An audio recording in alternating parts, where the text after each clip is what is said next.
What up, cappers, gamblers, punters, hustlers, low baggers? Happy Friday, October 22nd to all of you. Thank you for watching Betting with the Bag right here on Pub Sports Radio. You see the smile sneaking onto my face? Because we're running hot right now. We're running hot. It feels good. And I am so excited about our special guest, Darryl Rice. It's Derl, making his Pub Sports Radio debut here, breaking down this NBA card. I just feel like the capping is getting sharper. This group is getting stronger. We're building, and I'm so excited about the direction that we are going in. We had 5 sports on the show yesterday. We have 5 today. We cut NFL. We bring in CFL. We will close with CFL because I know not all of you love it like we do. But I am 13-9 in CFL, so wherever the cake is coming in, we make more cake.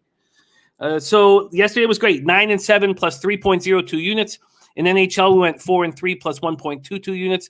NFL 1-1 minus 0.10 units. I shouldn't have added the over 40.5, and I went down to 40, and that was a mistake. Going up against Dutch, it wasn't my plan to go up against Dutch. I just felt like the weather wasn't going to be as big of an issue, and Tatum could possibly move the ball. And look, that got me right in the ye old prison pocket. College football 2-1 plus 0.90 units. I stayed up to watch the San Jose State UNLV game, and and it cashed. So it was all worthwhile. So I was walking around drinking scotch, fucking pumping my fist. NBA 2-0. Big shout out to Dutch Boy Fresh. He was 4-1 on the show, and he was 2-1 in NFL. He had a great day. Dutchie went 6-2 overall, but the NBA capping that we're getting right now is so exciting. So Trotwam was with us on Wednesday. He went 3-1 plus 2.4 units, average line of plus 110. Dutchie had also the average line at plus 100. I love those plus averages lines. I can't seem to get them. 4-1 plus 3.08 units. And It's Derl is a spectacular NBA capper. And just adding to the family. So I'm so excited. Also, Dan Kelly gave out that Warriors first quarter. That was a thing of beauty. Up 44-27 in the first quarter, but don't cover the full game. Just absolutely beautiful. But 0-1 in MLB. 0-1 in MLB. That's why I'm not up over 4 units, just 3.02 units. Braves first 5 did not cash. Thank you guys all so much for joining us. Okay, cool. Thank you guys so much for joining us. This is it's fun as sports gets. This is my favorite time of year. There's so many sports, and it is a treat to rock with you guys. Brian Watson in the house. Top Shelf Play says, "What's the locks today? I need guarantees." Shit, man. He hasn't been with us long. You want a guarantee? Let's see. Guarantee here. What's a guarantee here? I'll slap my girl's ass over 10 times today, and it'll get harder as the day progresses. That's a guarantee. What else is a guarantee? I'm going to start drinking early. As early as possible. Maybe 3 o'clock. That's a guarantee. I will take an edible before I pick up my daughter, so I'm in spectacular spirits, but nobody smells the stink of ganja on me. That's a guarantee. Those are 3 guarantees for you right there, Top Shelf Plays, but I can't give you any guarantees in sports because there are no guarantees in sports, man. That's why we fucking love this shit so much. Dan Kelly in the house giving us futures, Western Conference and Eastern Conference futures. I am going to copy and paste Dan Kelly. We have so many great cappers that work with us, and they excel in all different sports. Dan Kelly is our favorite NBA capper, our being Pete Loshak and mine. We've learned so much from him, and he is another selfless capper, one of those guys that you just want to work with as much as possible. He just wants our success. And if it wasn't for this fucking pandemic, we would have already have hung out in Saratoga together. And I promise you that happens this summer. So thank you, Dan. Those are his Western Conference futures. Those are his Eastern Conference futures. Maxwell Smart Eaton in college football. We've been capping college football really sharp. The thing is that I want more time to cap these games. And today I was like, God, I wish I had another hour or two to cap these games. We were on it yesterday, talking about the difference between defenses in that college football game yesterday in Charlotte and why that move made so much sense, at least to me, in the Florida Atlantic, Charlotte 49ers game. We broke down the issues with Charlotte's defense, how much worse they are than what the average points against them indicates. And Noli was on the under 57. I didn't move on the under 57. I didn't move on anything in that game, but we nailed it. Arkansas State. I keep telling you guys this over and over again. I'll never stop telling you, and it's hard to bet. Like, I only made the first half bet, but you have to fade a team after a season-defining win, especially in college. Fading Louisiana Raging Cajuns yesterday was very – I mean, when you watch the game and you're like, this is so easy. Now, I only took the first half plus 10.5. I didn't double up on it, which I probably should have. But we have to remember, fade a team after a season-defining victory. Fade. It's just it almost needs no handicapping. But look at Maxie. It's Charlotte under 57, 54.5, 52.5. Arkansas State plus 8.5, 18.5, and under 69.5. I love it. I love it. Max on record in the house. Raymond Reichert. Cash action bets in the house. Bubba in the house. Oh, I love it. Look at that. Bubba back in action with us. We've missed you. Jeff Shahadi, Vipe, Michael Ervalina, Razor, sharp picks. This man is running white hot. And we're just 2 weeks away from the Breeders' Cup. 2 weeks away from Breeders' Cup Championship. Saturday is my favorite day of the year. We have a Dan Kelly 135-1 parlay. 135-1 parlay. Pop this in here. 135-1. Jeez, I'm behind. I'm behind in the. Okay, there's a lot coming out. I'm going too slow. We're already 10 minutes in. We got to get into this MLB game because it's Derl ready to rock with us. I'm gonna copy and paste this. All right, I can't give everybody the shout out that they deserve. But thank you guys so much for rolling with us. Steve Priest, Nuke, Worker, Danny Lopez, Earl Sports Bets. There's Bubba on Rockets under Bulls, Pelicans under. Make those unders great again. Bobby Boucher. What a great group. Thank you guys all so much for joining with us. Hit a 60-1 shot last night. Oh, I wanted to mention that. Thank you for saying that. So Cindy Plays Horses has been in our chat. She's recovering in the hospital right now, and she's been gambling heavy in the hospital and hanging with us while she's recuperating, and we love her very much. We have great cappers giving us thoroughbred looks all the time. Cindy Plays Horses gave us a look yesterday, a Belmont race 5 on the 7. It was a maiden race.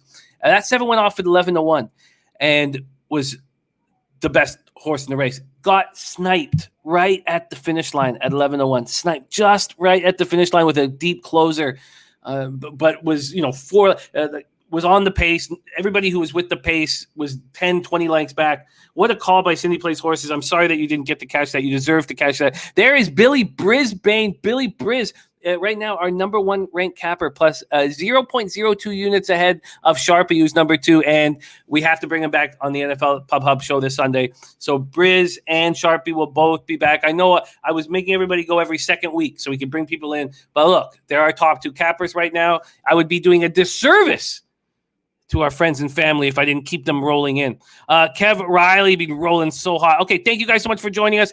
Sorry, and there's Ixnizzle. Love the video. We need more videos of you in Cleveland. I love the videos from the stadium. And you're driving to work today. I retweeted that. I fucking love it. I love it. All right, TJ Northender, Brian Watson, Cab in the house. Thank you guys all for joining us. T-Mac, Eric, Slatsy, giving a shout out to Dutchie and Dan Kelly for 3 NBA winners, which I tailed today, waiting for the number. But Austin Matthews scored in 7 straight versus the Sharks, who are on a back-to-back. Game starts early, 6 p.m. There's Robert Cherry, a couple days after celebrating his 40th birthday. I love you guys. So Paco Healy on Boston College plus 6. By the way, that was a spreadsheet play of the day given out by Ron Crawford on yesterday's show. CJ Martin giving a shout out to Derl. I'm so excited having Derl back in action. And a spreadsheet play of the day in again. We have another spreadsheet play of the day here right now. So there's a lot of comments coming in. If I miss them, help me with that, Jose. But spreadsheet play of the day is in, and it is Philly plus 3 on Sunday. And I've been so close to betting this, and I still haven't yet. But maybe this will push me there.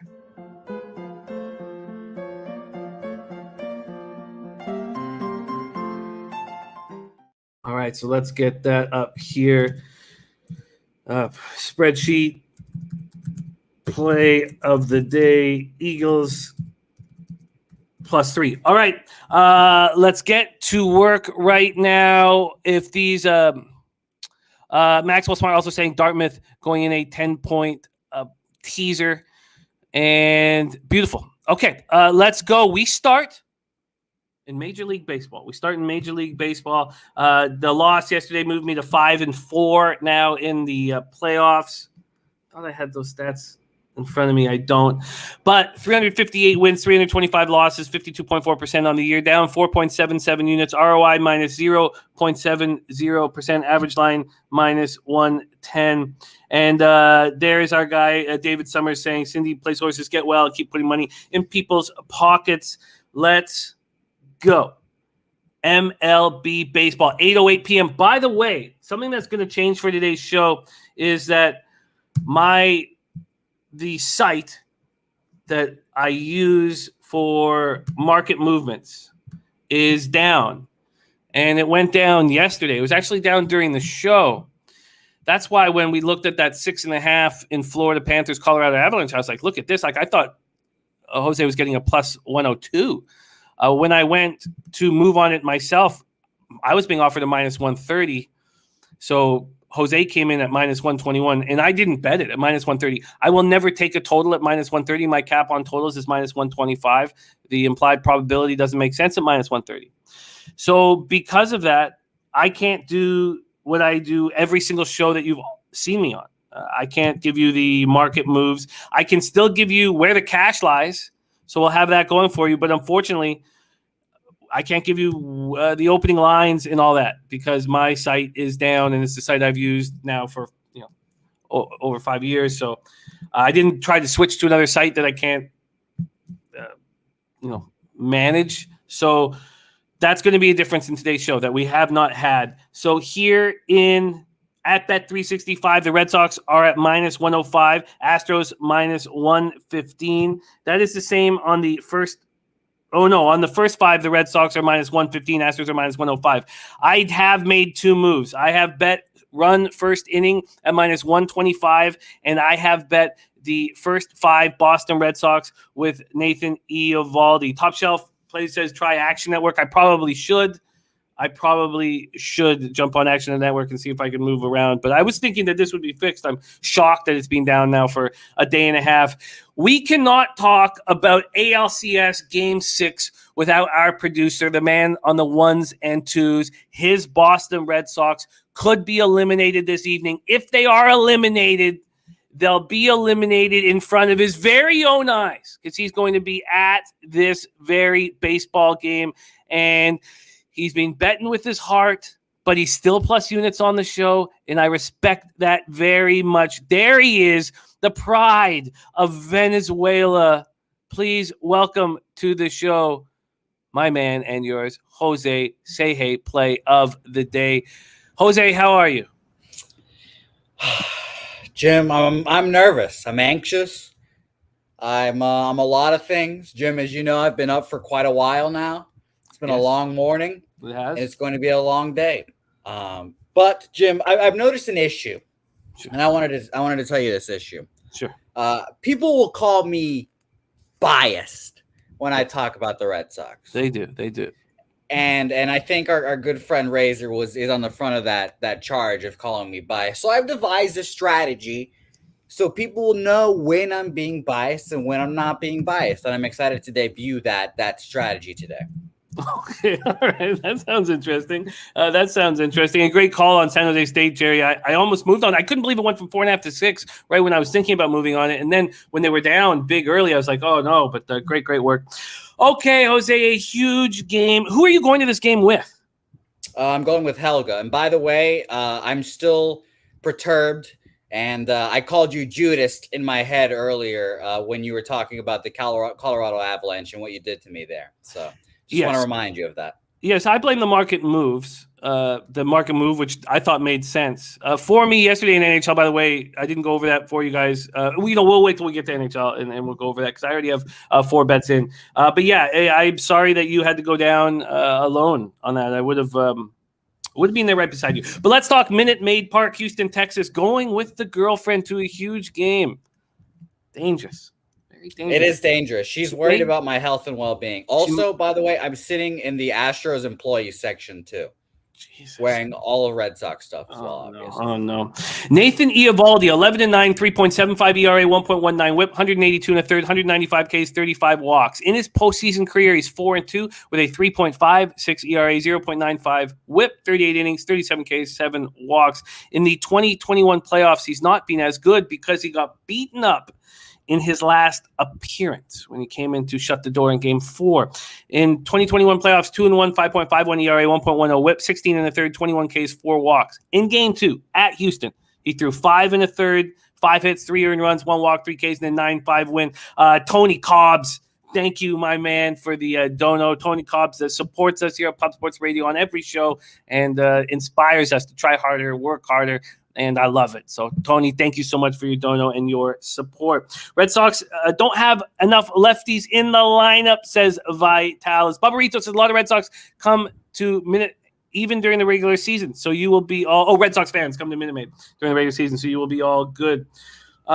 Cindy plays horses. And Cindy, that was you deserved to cash that 11-1. I was so cheering for you. Mattress Max stands to win $36 million with Houston. Jesus, Mattress Max can go fuck himself. Whoa, Jesus. Okay, all right. Dan Kelly, thank you, and you guys are the support you give us. It means so much to us, and what it does is it inspires us to try harder, work harder, and care more. And I love this shit. Okay, 4 splits. Eovaldi was better on the road than he was, was better at home than he has been on the road. 6-4, 3.47 ERA, 241 opponents batting average.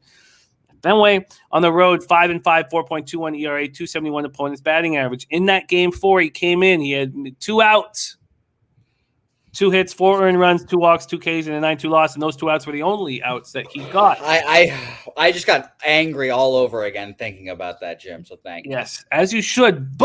And I know that Diaz was a big problem making mistakes behind the plate. But Eovaldi did that same thing in Toronto. Could get 2 outs. In that 5th inning, they were up 2-1, and we got 7 runs on him, and he couldn't get another out. So there might, there's some issues there. Mark Schillingberg, thank you, my man. God, I love you guys. Thank you so much for that. Going up against Luis Garcia, but I want to hear what your thoughts are on Nathan Eovaldi first and foremost. What are your expectations of Nate Eovaldi here? You're muted, and I love it. But Nate's easily the best pitcher on the staff. I think he's been better than Chris Sale this whole year. Right now, will you say that he struggled last time out? I say that he got robbed. Laz Diaz should be fired immediately. Never umpire a baseball game again. Probably shouldn't umpire Little League games. I hope he gets banned from all baseball fields for the rest of his life. But he's the best pitcher on the staff. He's a big game pitcher. He thrives in these moments. And there's no one on the staff I would rather have on the mound than Nathan Eovaldi. Respectfully, I think he gets 7 innings. Wait, can we just stop for a second? I'm having problems reading on your hand. Which hand is biased? This is unbiased, and we've got bias over here. Did I spell it wrong? Perhaps I don't know. No, you're fine. Okay, so the left is non-biased. Yes, the right is biased. Okay, we're in this. Okay, keep rolling. Yeah, keep rolling. Come on, Jimmy. I had this foolproof strategy. What are you talking about? No, it's perfect. Now I'm with you. Now I'm riding right with you. Thank you. Well, yes, like I said, he's the best pitcher on the staff. I think bare minimum he goes 5, top he goes 7. And like I said, I think he's the best pitcher on the staff. And the fact that Kevin Plawecki is behind the plate as his personal catcher and not that fat, dumpy piece of shit Christian Vasquez also helps him as well. So I don't know what it is, but he has significantly much better numbers with Plawecki, and Plawecki is just a better hitter than Christian Vasquez. So Jeff Shahadi, thank you so much, man. Seeing you guys coming together for us, God, I love that. Very important questions coming in from the chat, and I will ask you about them. But let's go into Luis Garcia, because I also think Eovaldi's capable of a good start here, and I'm on the Red Sox first 5. Luis Garcia, 11-8, 3.30 ERA, 1.17 whip, 155 in the third, 167 Ks, 50 walks. Had a great regular season. Was spectacular at home during the regular season, 6-5, 2.39 ERA, 210 opponents batting average. But something has happened. Something has changed. And it started Game 3 at the White Sox, 2 2/3, 5 hits, 5 earned runs, 1 homer, 3 walks, 3 Ks, 12-6 loss. Happens again in the ALCS at home versus Red Sox. 1 inning, 2 hits, 5 earned runs, Faked an injury. I'm surprised they're going back to him, but it's easier to go back to him when you're up 3-2. Red Sox first righties in the playoffs, 289, 914 OPS. Astros first righties just 262, 765 OPS. The Astros bullpen 4-1, 3.66 ERA, 1.22 WHIP in the playoffs, and converted 1-1 save opportunities.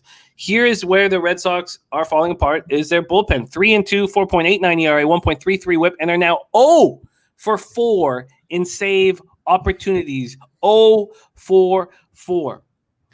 Cash action bets. As I looked at this, first look was Astros, but looking at some more, Boston Red Sox feels like the side here. Maxwell Smart saying UTSA will win. I will double check that. Then we have, and I love that Max reads this team so well. And Noli No says 5 earned runs, but only 2 hits and only 3 outs. There's just chaos in the house. Noli, if that's Luis Garcia's, then I'll be happy. If that's Nate Eovaldi, I'll be on suicide watch. So we've broken down the numbers. What are your expectations of Luis Garcia? And let's just go while you're doing that, I'll pull up the baseball data. But what are your expectations of Luis Garcia? Well, like I said, last time out, he faked an injury to come out of the game. I thought that was hilarious. The knee soreness or whatever. I didn't believe that for a second. They faked an injury, so Jake Odorizzi could have plenty of time to work bump on the mound.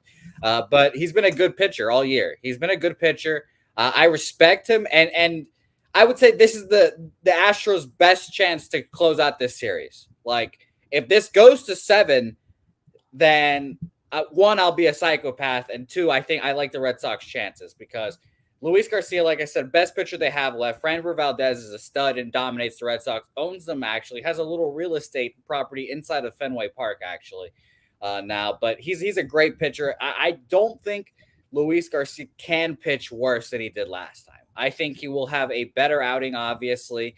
All of this, as I'm saying it, is making me feel like a little bit of first 5 under look. Shout out to Noli.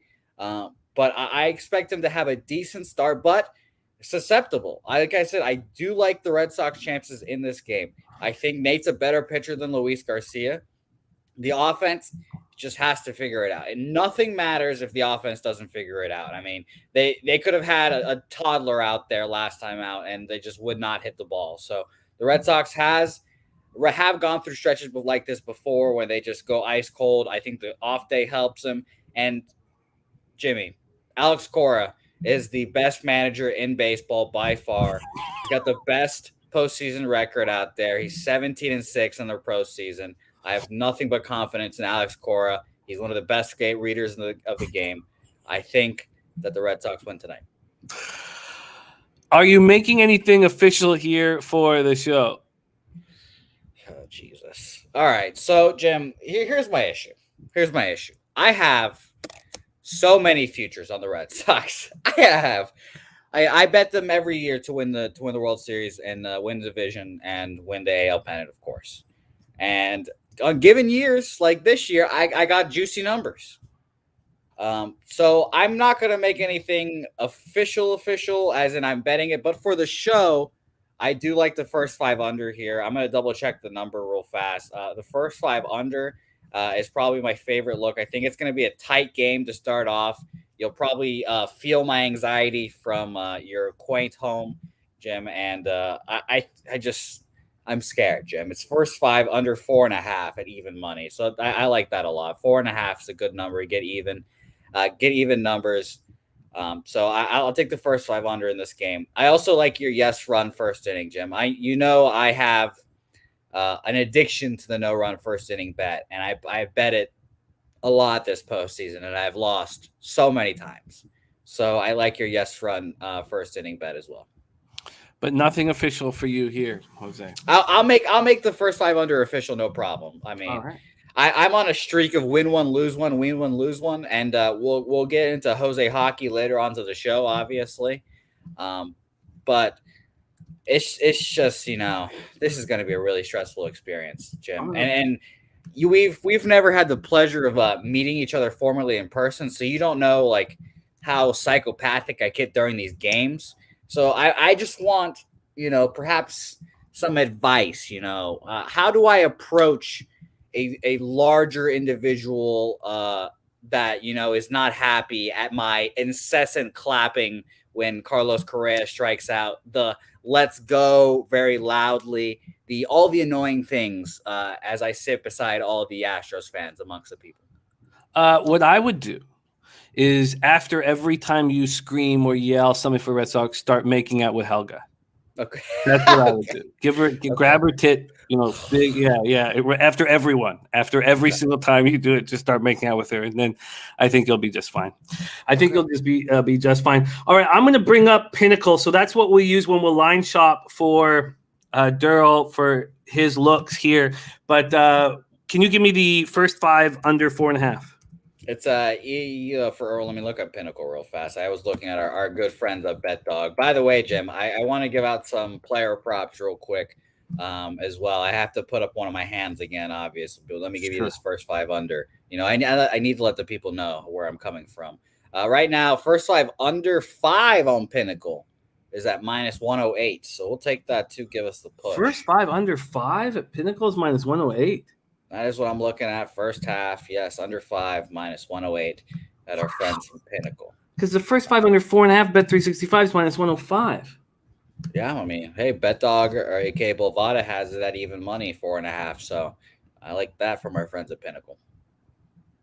Wow. Where do you see that? Because I've got Pinnacle up here, and I've got them at 4.5. Okay, I don't have that here. I have them. Yeah. I have the under 4.5 at -122, or sorry, -113. Oh, that's team total. Sorry, that's team total. Sorry, my bad. Okay, sorry. I'm just not used to traversing this. Let's go first half. Wow, under 5 at -108. Wow, that's such a that makes a ton of sense. That's a great look. Under 5 at -108. Can you believe that Bet 365 would have under 4 at -105 when you get under 5 at -108 at Pinnacle? Wow. Yeah. And Jim, like I said, those player props, by the way, let me put up the unbiased hand. Jose Altuve, over 1.5 bases, close to even money right now. I like that. Carlos Correa, over 1.5 bases, plus 127. I like that as well. He's an asshole. He loves being the bad guy. So now that he's back at home after getting that tongue lashing, I think he does. If he is going to have a good game, it's going to be here. So give me the first 5 under as my official play, and look at those base props. Jose, we will be thinking about you, and it's always much funnier to think about you when the Red Sox are losing. But I want you to enjoy your life, and I want happiness with you and Helga. So I'm going to be cheering for your Red Sox tonight. I want them first 5 for sure. Can you please take a couple videos during the game and tweet them out for us? Yeah, I will. I'll tweet out the experience and everything. And by the way, there's some good comments. By the way, I've been saying Bet Dog. It's Bodog. I like Bet Dog better. Yeah, I understand. I understand where you're at there. You got it. No. And Jim, again, by the way, you haven't given me my movie, so I'm whatever. I'm going to hound you forever until I get this Canadian culture in my life. And lastly, Jim, I'm going into a war zone, Jim. I'm going into the heart of the beast, the fucking beehive. I'm a bee covered in honey. And I'm going to go in there, Jim. And guess what the Red Sox are about to do, Jim? They're about to win this game, Jim. I'm not worried. Nate Eovaldi's on the mound, Jim. He is my... All right, we're going to move on into NBA now and welcome our special guest for the show. Thank you, Jose, for that hard work and wonderful insights. Damon Santori says Cool Runnings should be the next movie for our man, Jose Bouquet. But, Jose, your movie, if you keep capping, you're capping NHL, you're plus units right now in NHL, so your movie is Slapshot. And Helga, you can tell Helga Rob Lowe's in it. A lot of shower scenes. She'll love it. Okay, we move on to special guest time. I'm so excited to have the opportunity to cap the card with your next guest, making his pub sports radio debut, baby. It's Derl.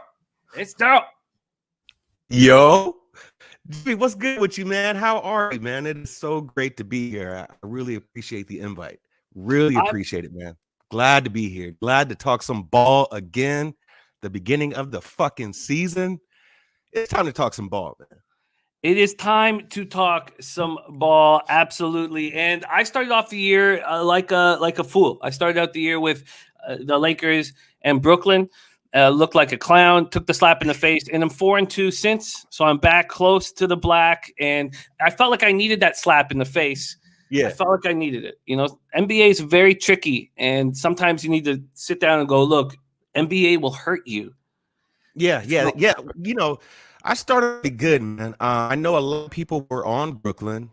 There's that narrative about, how returning champions have stunk up their opening ceremony. But what you got to understand really was the best thing that could really happen to the NBA was a small market team winning the championship. And so I thought that Brooklyn wasn't going to really be able to match that intensity. And took Milwaukee, and as you know, man, they smacked the shit out of Brooklyn. That next day on the Wednesday slate, took the Pacers. That was the only game that I had lost, but we could talk about that later because they stunk up the building. Did take Utah first half.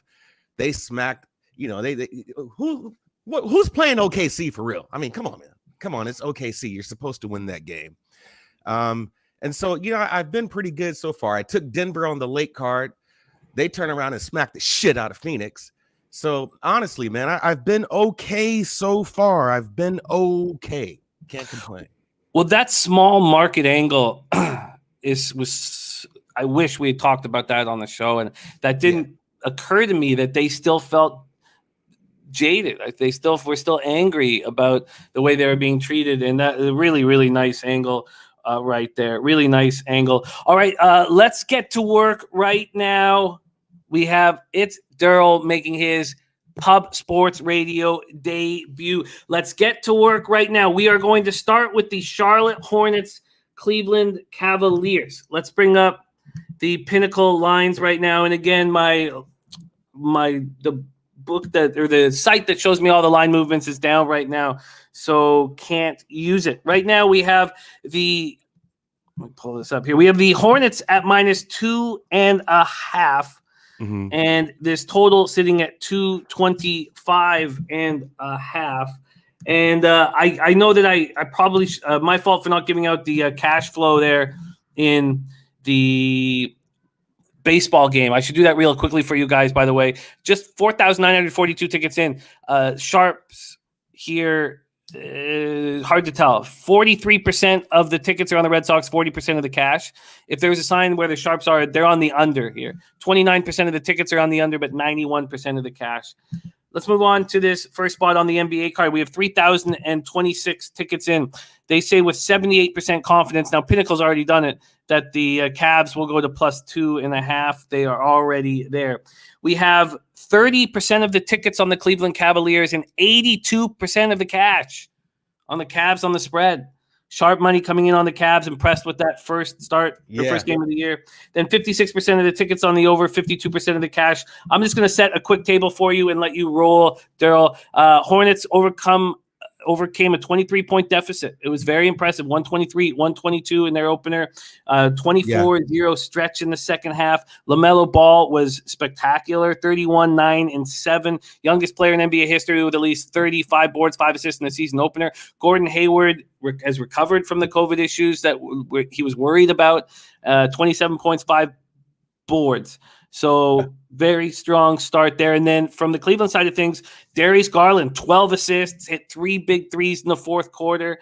They trimmed that 16-point deficit to 1, but Memphis took over late. And we see that happen when a team has to go all out, exert all their energy for 8 or 9 minutes. They don't have it in the last 3 minutes. Jared Allen, 25 points, 11 for 11 from the field.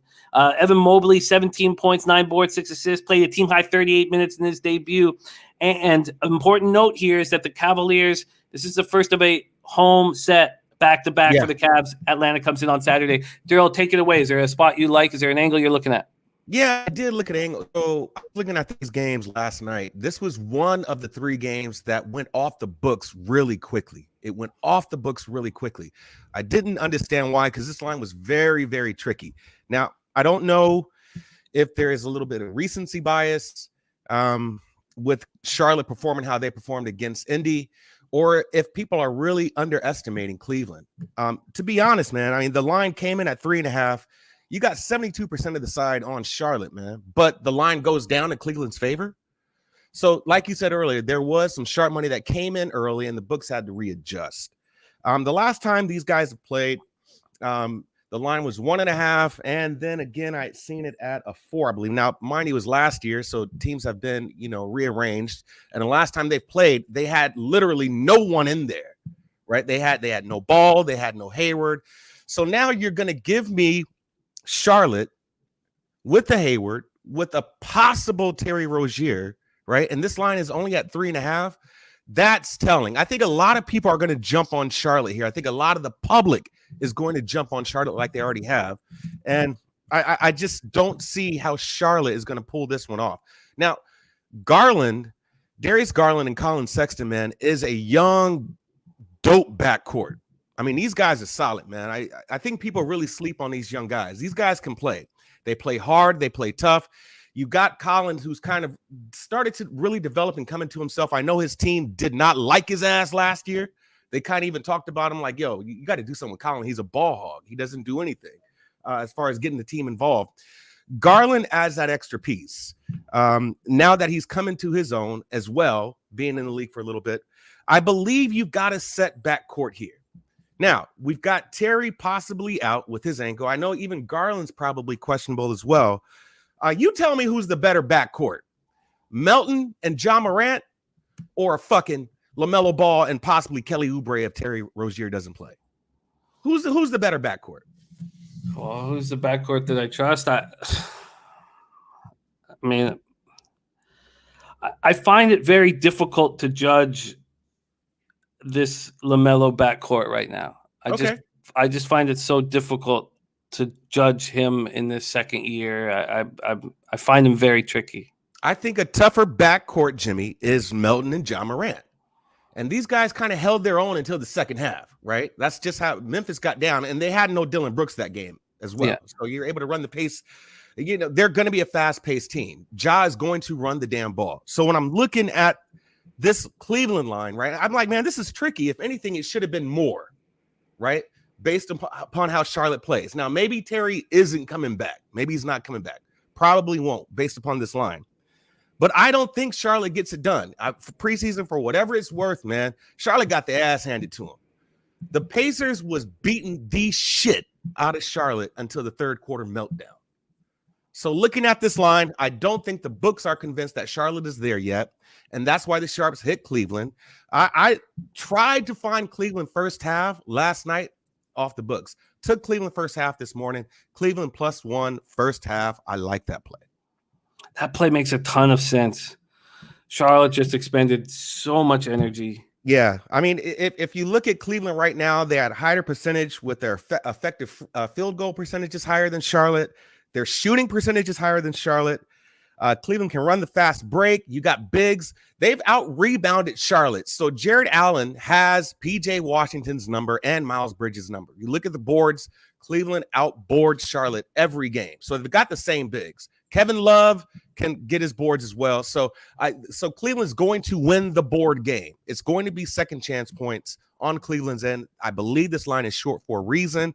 A lot of the public is going to be on Charlotte, which will give money to the books.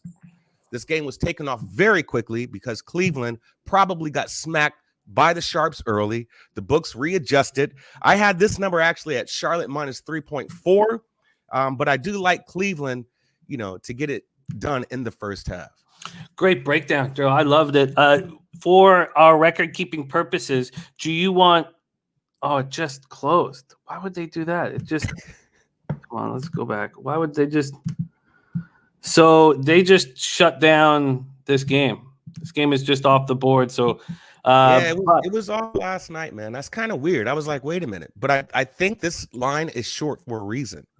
But I wouldn't be surprised if Cleveland winds up being the favorites here. I mean, but that's a strong move at this point. You're not going to push another 2.5 points, not unless you got some serious injuries going on or some people not playing. I could have made that. All I had to do was click on it. So it was available here when you were talking about it. So what I was going to ask you is, did you want the +1 at -106, or did you want Cleveland on the money line first half at +112? That's what got me in fucking trouble against the Pacers, because I took Pacers money line, right? I could have pushed and at least got my money back. So I'm not going to be too greedy here. It's at -106. The Cavs +1. Give me the +1 at -106. Yeah. -106 first half. And it is now off the board, but it wasn't off the board when he was breaking it down. So that's still an official pick. When it is pulled off the board, is that telling you that there's going to be no Rozier in the lineup?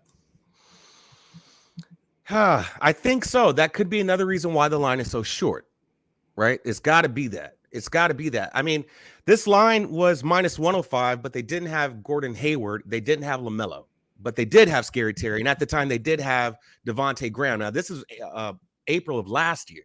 Now, for whatever it's worth, that's last year, right? But the numbers do tell a story. The numbers are going to tell you a story. When I looked at this line and saw that -3.5, I said, well, that's pretty short for a team who has Gordon Hayward back. But that's probably telling you that Terry Rozier isn't going to play a game. This team does not. Charlotte, there's nothing about this team that says that Charlotte starts off fast, right? You're absolutely right. Pacers slapped the shit out of them. It was a third quarter meltdown. That's all I could say about that. So I don't think that the Cavaliers are going to give Charlotte that same outlet that Indy has. You know, now at the same time, Borrego is probably going to make some adjustments. Tell his team, yo, you got to get off to a quicker start. We got to run some actions. You got to get your bigs involved. I don't do some kind of fucking cuts. I don't know. You know what I'm saying? Cut to the basket, whatever it is. You got to have a faster start. But Cleveland has dogs, man. These boys play. Man. As terrible as they're probably going to be, this is a game that Cleveland can easily get right on. Well, let's roll on. For those of you in the chat right now that are saying that it's up at these other books, Pinnacle is the leader in the industry for market movements. If they've locked it up, the other books will soon. The idea most likely is that Rozier is out of the lineup, and that when it comes back on the board, it'll be like a pick'em or even the cat, but probably a pick'em. So you're getting an advantage right now. Yeah, the advantage right now is if you like the Cavs, is to jump on that right now. Great breakdown. Derl is on the board. We move on to the New York Knicks. Open up the season with a big double overtime win over the Celtics, 138-134 at home at Orlando Magic Amway Center in Orlando, Florida. Let's take a look at what we are dealing with here at Pinnacle. We have the Magic is 8.5-point favorites.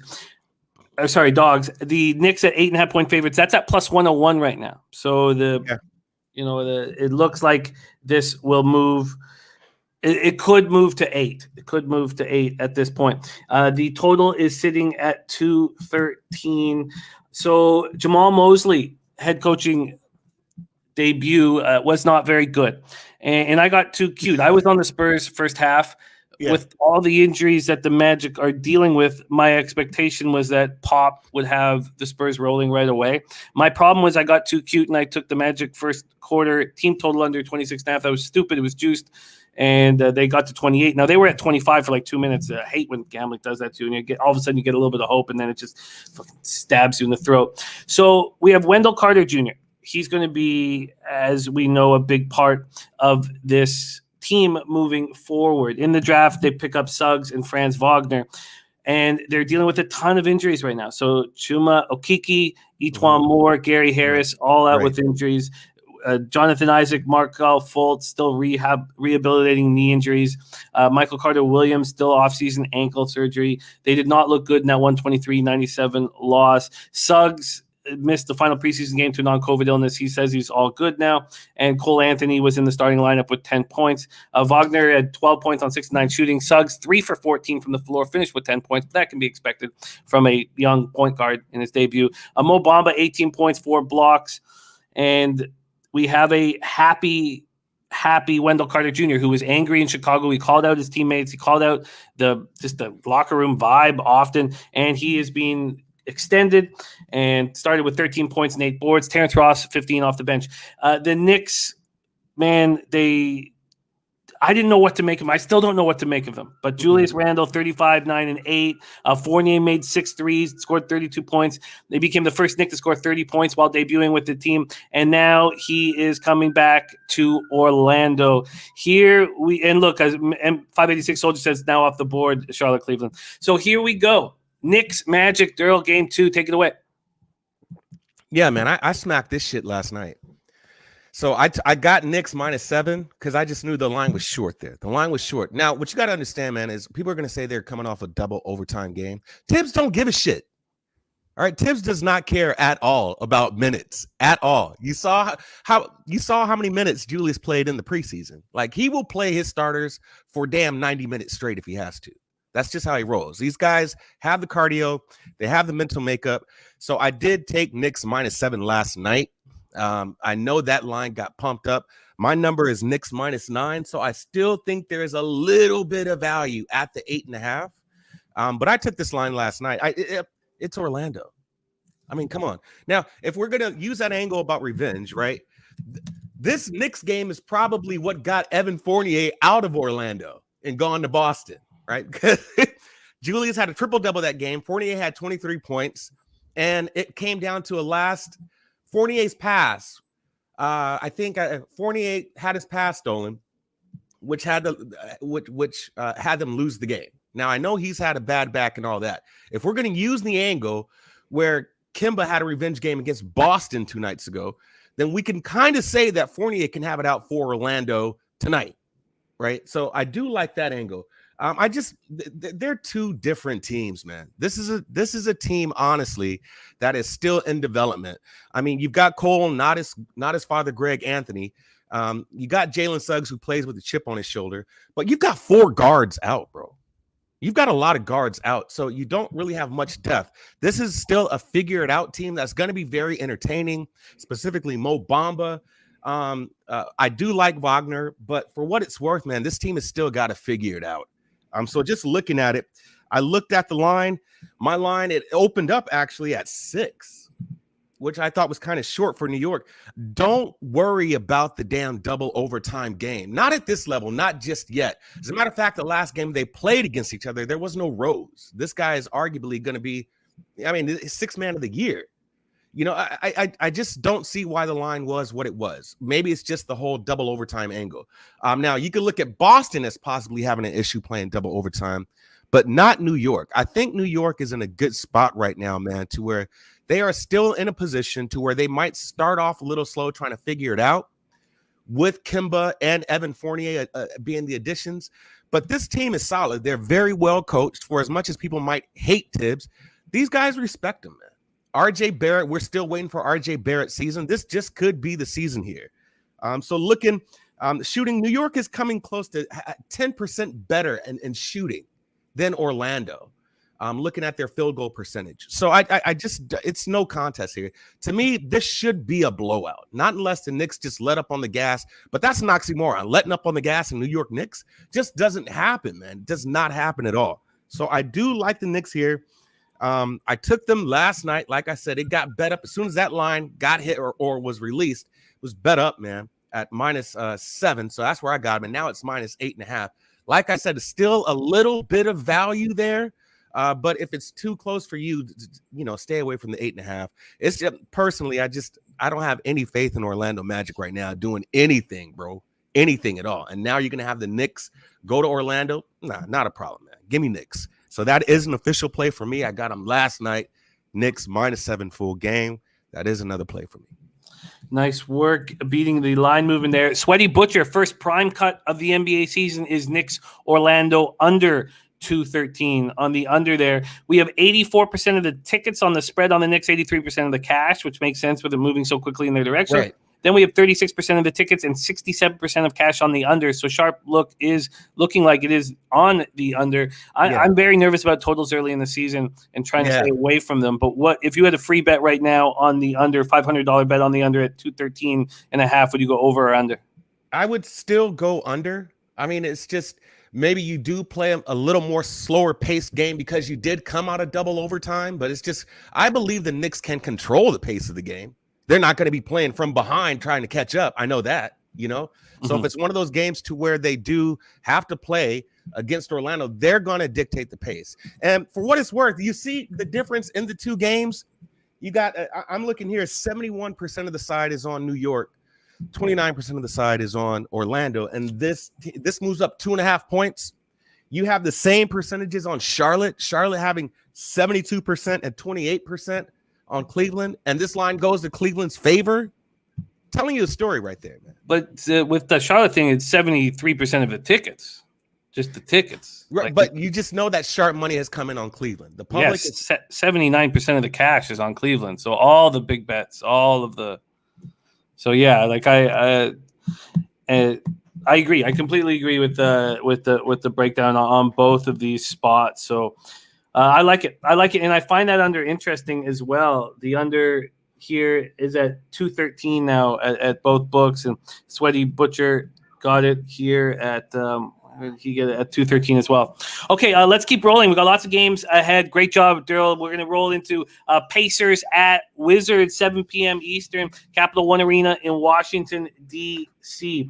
We have the Pacers right now is 1.5 point dogs, and the Wizards, by the way, on the -1.5 is at +101 at Pinnacle right now. Again, the line movement site I use is down, so we're just going to be using Pinnacle today.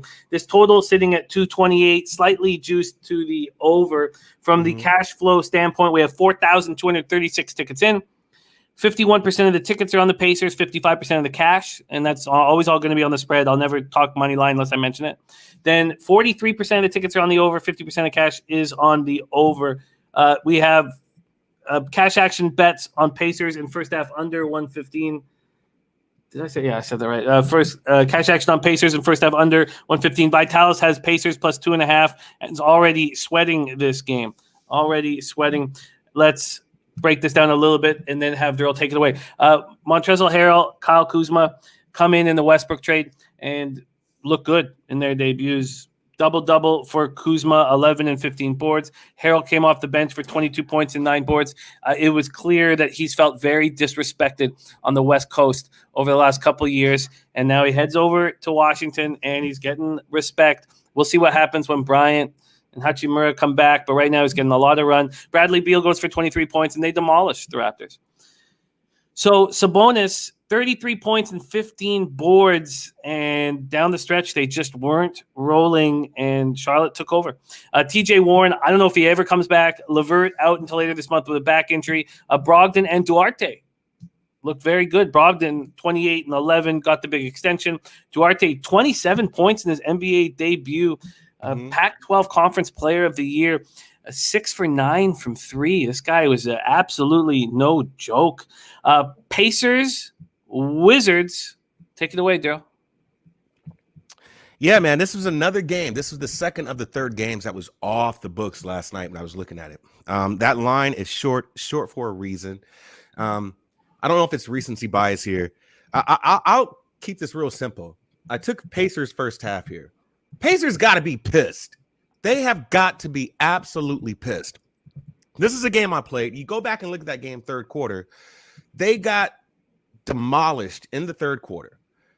But what I noticed about that game, man, being up over 20 points, from the 12th minute to the 7th minute, Jimmy, Carlisle did not call a timeout. He did not call a timeout, man, until this team was up by 11 points. And it had gotten to a point to where these guys had become scared to shoot. I was looking at a chart. They had shot 9 shots within that time. 3 of them were in the paint. Other 6, 2 corner threes, and then all 3. Brogdon shot, threes.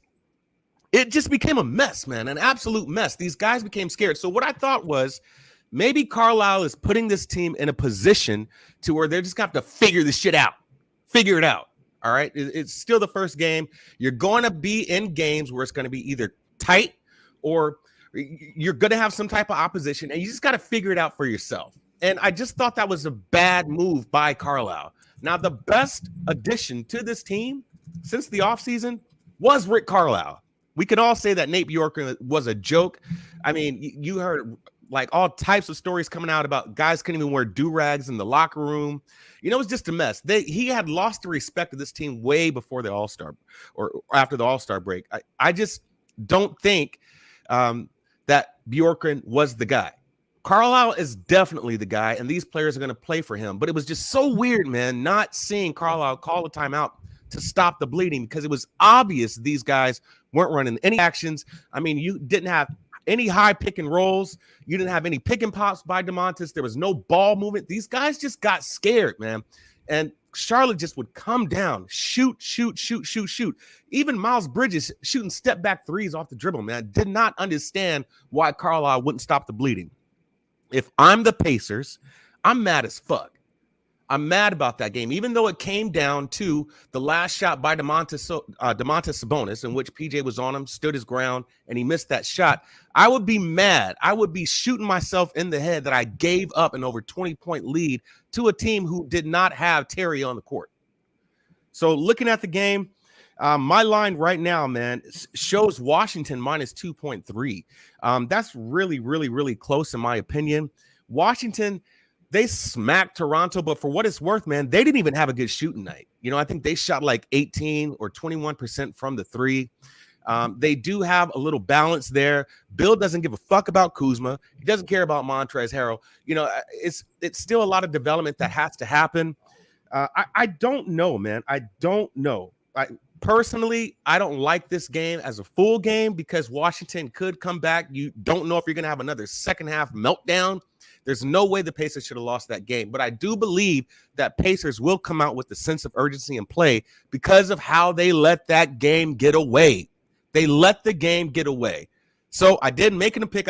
I couldn't find it last night. Got up this morning, saw that it was Pacers, I believe, plus a half a point.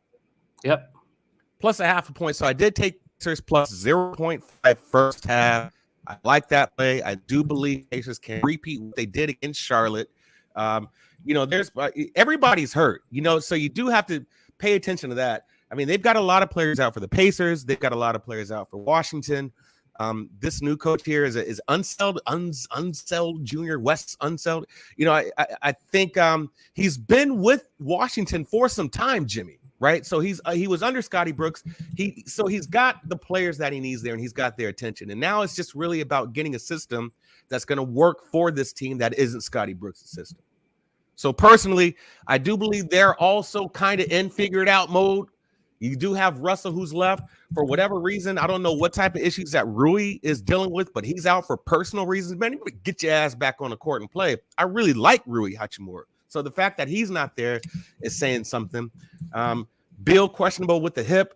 I don't know if Bill really wants to be on the team. I really can't figure this team out right now, but I do believe I like the edge that the Pacers are going to come out pissed as fuck. And they're going to come out mad, man, because they let that game get away. So I did take Indiana Pacers plus 0.5. That's my play for this game. I like it. It makes a ton of sense. Now, I realized I did say that, yes, Bradley Beal will be playing tonight, but there is a chance that he doesn't play. I guess the idea is this line is set with him in the lineup. So the only thing that so I expect him to be there. But there is a chance that he doesn't, which I think is a tiny, tiny chance. So the only thing, there's no fear betting the Pacers. The only fear right now is betting the Wizards and hearing that Beal is out. Not because they'll fare worse, because we see what happens when teams, first game without their star, but just because you'll get a much better line if you're the way. Right. So, the thing is you might have Lamb out too. Lamb did play last game. He did, yeah. I think he put up like 4 or 5 points. So Lamb could be out, which is a huge, huge subtraction to that squad if he's not playing. What I do like is that, as you were saying earlier, Malcolm Brogdon did get the bag, right? He's gotten paid. Malcolm Brogdon can slow down a game. He can slow down a game, which is what I thought he would do against Charlotte. That Malcolm Brogdon had the ball in his hands a lot. So I think they're going to learn from their mistakes.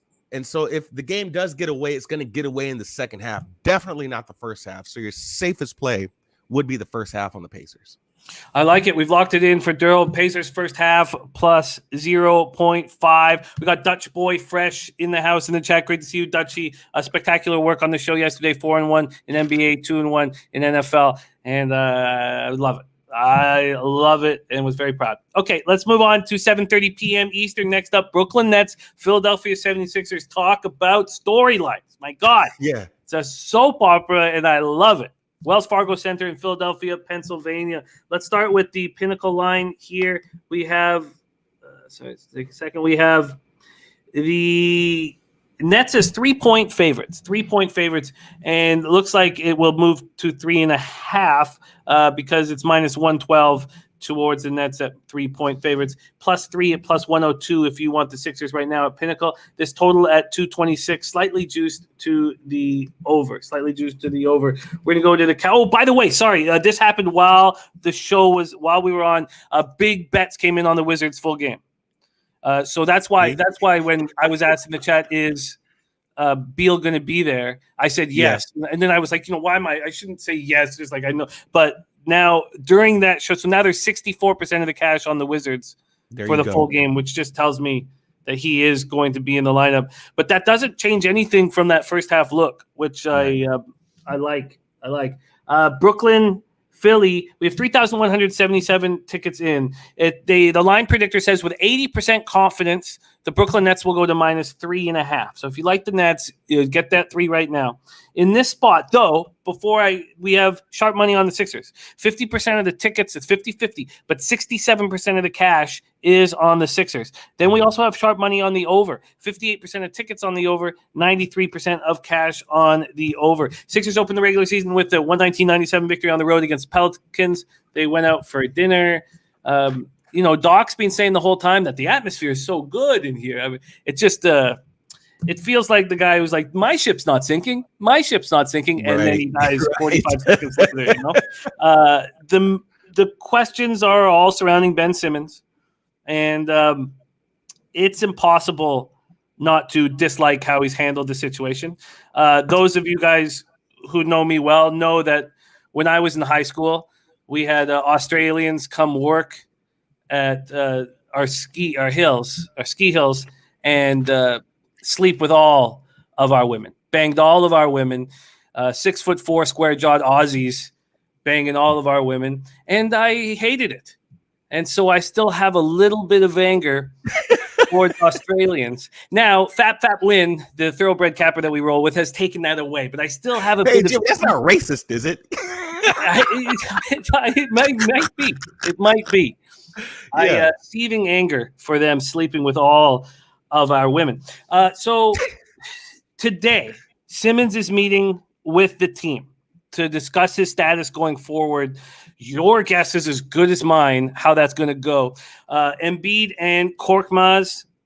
I have invested heavily in NBA Top Shots, by the way. I have invested heavily in Furkan Korkmaz. I hope that it brings glory to my family. And they each put up 22 points. Tobias Harris adds 20 and 12. And Tyrese Maxey, with Milton out, with Simmons out, really stepped up. Right. That was I'm trying to not bet player props, but that one should have been bet because we can trust Maxey's character. And the Nets look bad in that 127-104 loss. And Derl, you absolutely nailed that angle with the small market championship. And I like to think that I can think of on those types of angles, and I don't know why that didn't occur to me. So Durant, 32 and 11. The guy is the best player in the NBA, but is he going to get enough help this year? I certainly thought he was, and I don't want to put too much into that first game. Dutch Boy Fresh, Enable Alvarez says not racism, but haterism. Haterism, yeah, okay. Thank you. Thank you. You got it, Abel. You got it. I like that. Piker says Jimmy hates Hugh Jackman. Yeah, of course I do. And then he pretends to be a Canadian superhero in Wolverine. Awful. Blow me. Okay. Back to Nets Sixers here. We have Dutchy already moving on Durant over 29.5. Take it away. This is a fascinating game. Yeah, man. This is a no play for me, man. Way too many distractions. Now, if you're going to talk about distractions and kind of put them and weigh them on a scale, I think Philly is more distracted right now than Brooklyn, right? Milwaukee came out and smacked the shit out of Brooklyn. I've also talked about this new offensive foul, right? How they're changing the way they're calling these offensive fouls. Now, I've talked about this ad nauseum. I've tweeted about it a lot because I do believe that this affects more guards or some guards more than others, right? One of those guards is James Harden, right? James Harden is just notorious for jumping into you. So I think you've taken an element of his game away. Now, it's not a lot because these are professionals, so they are going to adjust. But you did kind of see that against Milwaukee. You also saw it with Chris Paul against Denver, right? Because Chris Paul is notorious for making these. It'll be a high pick and roll. He'll come and make an Iverson cut right through the nail, and he'll purposely get the ball. Don't even look at the rim and just jump into the player who's caught off rotation. So I do believe this hurts Harden to a certain degree until he adjusts his game. Now, this line was at +1 Philly. It is now +3. A lot of money has come in on the Nets. We don't know. I know Joel had a swollen knee, so he's questionable, but he's probably still going to play. No shake there. So in my opinion, man, I just think it's too many moving parts for me to even participate in this game. I don't want any of this fucking smoke at all in this game, man. It's just too much going on. If Ben Simmons is meeting with the team, let's just take a step back. Shams Charania tweets out that Ben is not going to be playing in games because he's got to get himself mentally prepared and also his back. Jimmy, if you know anything about injuries, if a player wants to take time off and not be injured, you call it a back injury. Why? Because there's no way to really gauge how severely injured the back is unless you're damn near paralyzed or you've pinched a nerve or something like that. So it's funny that the injury report would say mental preparation, but also add in the back element. And the reason why that has to be is because that is a cheap way of getting players out of not playing. There are real and true back injuries that you have, but for the most part, understand, man, that Ben Simmons having a back injury he doesn't have a back injury. This is just a way to show he's not going to play. I don't think he's ever going to play in a Philadelphia Sixers uniform at all. I think it is just this game of chicken that Morey and Simmons is going to play, or rather Clutch. If I were anyone, and I was reading this yesterday by this sharp cat I know, his name is Samson. He said, man, Joel should go in and demand a trade if they don't get rid of Ben Simmons. That will get the ball moving with Daryl Morey. Either you get Ben the fuck out of here or I'm gone. I'll just do something with my contract. If you want to speed up the process, that's what you got to do. Joel and this team wants none of Ben Simmons whatsoever, man. They don't want to deal with him at all. As a matter of fact, in that presser before the game, Joel Embiid wouldn't even call the man by his government name. He said, I don't care about that man. He wouldn't even call him Ben. Their hands are washed of Ben. They don't want anything to do with Ben. So whatever issues that they have is still more of a distraction than Kyrie just not being vaccinated. Brooklyn should be able to run it back. The issue with Brooklyn was there was just no bigs really that could play against Giannis. You've got some bigs that are in the latter part of their prime, being LaMarcus Aldridge and Blake Griffin. But at the same token, right now, you got Joel Embiid, who is, if he's playing tonight, that's going to present a problem for Nick Claxton. But at the same time, you've got some heavy hitters. You've got Joe Harris that can shoot the ball. You've got, of course, Durantula that can do anything, anytime, anywhere. So my play is a no play on this because it's just too many moving parts for me to have a team that's going to, come out and just not be distracted or have any type of distractions whatsoever. No play for me. I completely understand why there would be no play for you. And Jose saying that right now, just coming like hot off the press after this meeting that they've already had, because it's 12 p.m. So it's this morning, said that, he's not mentally ready.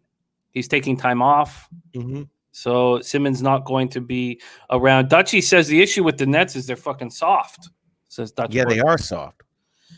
But they're soft. But the fact of the matter is you want to have Kyrie there, man. You want to have Kyrie there. Bottom line, you want to have that player there, and he's not. He's not there. I don't think he's coming back. I I don't think he's coming back. We know what's important to Kyrie right now, and it's social, political things are much more important in his life, and he's got a platform that he knows he has. And I'm not one of those guys who thinks that athletes shouldn't be doing this. I don't think that at all. I think athletes should be doing this. Now, I'd prefer if the athlete doing it also was succeeding on the court or on the ice or on the field or whatever it was. But I respect LeBron using his platform to make political statements and to do all that. I respect all that shit. I have no problem with it whatsoever. But the difference is LeBron wants to win a championship more than anything in the world. Kyrie wants to make these political statements. That's more important to him. And I don't think he's coming back personally. So that's Nets, Sixers. And I tell you what, when he does come back, it won't be like MJ wearing the 4-5. It won't be no one's going to be like, oh, thank God. All right. Nets, Sixers. No move for Derl. We got to move quickly. We got to get through this because we got tons of work to do here. But right. Do the Nets care enough to come in angry? Could they possibly come in angry, or do they not care enough this early in the year? Milwaukee, they're the champions, right? They played them in the postseason. They're going to see them again in the postseason. I just don't think they're unbothered, bro. To be honest, they're unbothered. This is one of those teams that you're full of veterans. They know how the season goes. It is a long season, lots of games. So it's not one of those. I wouldn't be surprised if Philly come in and smack them. And Brooklyn just don't care, right? Brooklyn is just unbothered. So it's not one of those things to where it's a rush for them to get their shit together. No, not at all. Unbothered is a perfectly put. That's exactly what they are. That's well put. All right, let's move on to Raptors Celtics. Raptors sitting at 6.5-point dogs right now. This total sitting at 218. When we go over to the cash flow in Raptors Celtics, we have 5,863 tickets in.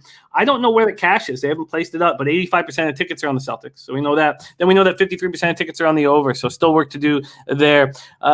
So we're in TD Garden, Boston, Massachusetts. Jaylen Brown went off for 46 points. Yeah. It just seems like it's been so long since we've seen Brown go off while Tatum goes off. It just always seems one or the other. Last year in the player prop market, I tried to pick times where I was like, oh, Tatum's going to bounce back. And it was costing me so much money, and I'm not going to make that mistake this year. Brown goes 46 minutes, 16 of 30 from the field, 8 of 14 from 3, 9 boards, 6 assists. And that's after testing positive for COVID on October 18th. Yeah, man. Yeah. The guy's got a ton of character and a ton of heart. Tatum struggled, 7 of 30 from the field, 2 of 15 from 3. Horford still in safety and health protocols with the COVID test. And Josh Richardson late scratch with a migraine. Those are tricky injuries, man, that fans don't respect. And those are very tricky injuries. And by no means am I saying he wasn't feeling it. It's just that for whatever reason, fans people who don't have migraines don't understand, the struggle. So Pascal Siakam still sidelined. The Raptors look really bad. Anunoby, 10 boards, 11 points. Van Fleet, Scotty Barnes each go for 12. Those were all the double-figure scores right there. Ugly stuff. What are your expectations here? Is there a bet to make? Quick one. No, I'm not playing this game. Why did they look so bad, Jimmy? What did you see in that Toronto game? There is a test going on here with Nurse, and the test, with our brain trust and with our coaching, is to have all these guys who are 6'9" that can defend all these positions. And I think what happens is, especially when we don't have Siakam on the floor, is okay, that's great. You can defend this, you can defend that, you can stop Wizards from scoring a lot of points, but who's scoring? Right. And that's the problem we're going to have. And I don't know if Siakam can fix it. And I don't know if I realized it was going to be to this extent either. Yeah. I still thought there was some baskets we were going to be able to score, but it turns out that offense is going to be a serious problem. But defensively, we're going to be very strong. And does that mean that we're going to be able to cash a bunch of unders before the market corrects himself? And that's what Who's Knock says right now, just bet unders with the Raptors. So that's what I see right now. The problem is they shouldn't look this bad. I mean, you don't have Kyle there, but still, you shouldn't look this bad for a team that's kind of been together for a little bit, I was listening to someone talking. We're talking about the Raptors, and they're saying Nick Nurse is just a systems coach, and so once you learn how to beat a system, then you got him. I was totally amazed by that Raptors game last game. So with me, it was a no play. If anybody is going to be affected by the double overtime game, then it's going to be Boston, because like you were saying, Jaylen Brown just came off of COVID, played double overtime. I would not be surprised if he was a late scratch. I wouldn't be surprised, because this is a game, honestly, that Boston should win at home, right? It's no need to really play heavy. You got a long season, and Jaylen Brown played lights out, but when you're talking about COVID and when you're talking about things that affect your breathing and your lungs and so forth, I would give Jaylen at least a minutes restriction of some sort. This is not a game that you got to go all out on. So I looked at the line. Right now, my number is 7.63. So I do believe it's a game that Boston could easily win. But at the same token, do you have a Toronto Raptors team that bad? A lot of, a dependency is on OG Anunoby. You've got Nick Van Vliet, who should be playing a lot better than he is. I know Boucher had something with his finger or his wrist. I don't know. I don't know how to gauge this Toronto team right now. So it was with me looking at Toronto and how poorly they played against Washington, and then looking how Boston went into double overtime and lost that game after expending so much energy. The Jaylen Brown angle, everybody's talking about, they're hugely disappointed in Jason Tatum. They're just saying he thinks he's Kobe. There's a lot of questions to be asked about Jason Tatum's play right now. So it was another game that I was like, I don't want none of that smoke. I want to kind of figure out if this is really who Toronto is. And if so, then yeah, moving forward, this is probably a team that you can bet team total unders, unders on the totals altogether. I'm not a totals guy whatsoever, man, but I just don't. If they're that fucking bad, this is a problem. This is a goddamn problem. Like, you're probably going to see them go 0-10 because you should not play that bad. I mean, they shot like 19% from the three. So I believe in Nick Nurse. I do believe in. You can't tell me that this team has been broken ever since Kawhi's been gone. So no, so it was a no play for me on this game. I wouldn't be surprised if there's a minutes restriction or at least something comes out of thin air that Jaylen Brown is going to sit this game. Interesting. And, with all of what we talked about in the offseason, I was certain that Dragic would get moved on. He just, everything that they're planning on doing, he doesn't fit any of it. So the shock was, wait a minute, wait, what? He's going to be a piece of this puzzle? It just completely blindsided me. I was certain that he was just going to be moved on. So I can understand that look. Andrew McKinnon said just one game from the Raps. So this guy isn't falling. Yeah, I agree. Yeah, okay. I get it. Is he a Raptors fan? He's one of the Ice guys. He's one of the stars of the Ice guys. Gotcha. So he's from Halifax. So okay. Yeah. All right, let's move on here. That under is very interesting. I'm going to spend a little bit more time on it before I move on it, but I can see that whose knock is on it. Let's move on to Pelicans Bulls, United Center in Chicago, Illinois. We have, sorry, that's not working. Here, let's go over here. We have and we got to speed this up a little bit, Derl, but I would love your breakdowns, man. We have the Pelicans sitting at +6 at -101, the Bulls -6 at -109, and this total sitting at 221, slightly juiced to the over. And in this spot, we have 5,686 tickets in. Whoa. They are saying that with 65% confidence, that the Bulls are going to get slammed. The Bulls are going to move to 7.5. Wow. 1.5 move towards the Bulls. And look at this. 79% of the tickets on the Bulls, 95% of the cash. 53% on the Bulls. Holy shit. Oh, God. The Bulls have got to hate, or the books have got to hate the Bulls right now. Because remember, that game with the Chicago and Detroit, it was like 90% of the money was on Chicago, right? For that cover. And they ended up covering by a point. That spread was, it was a last minute shot that if it would have counted, it would have been 96-90 or 90. And they wound up taking that shot back and it was 88. So they wound up covering by a point. It's funny. And I think that Chicago Bulls got bad juju on goddamn books. So my number was actually pretty short. I had gotten Chicago -3.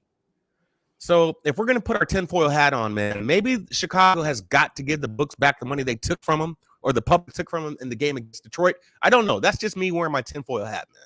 So with me, this one was a no play. I didn't play this game at all.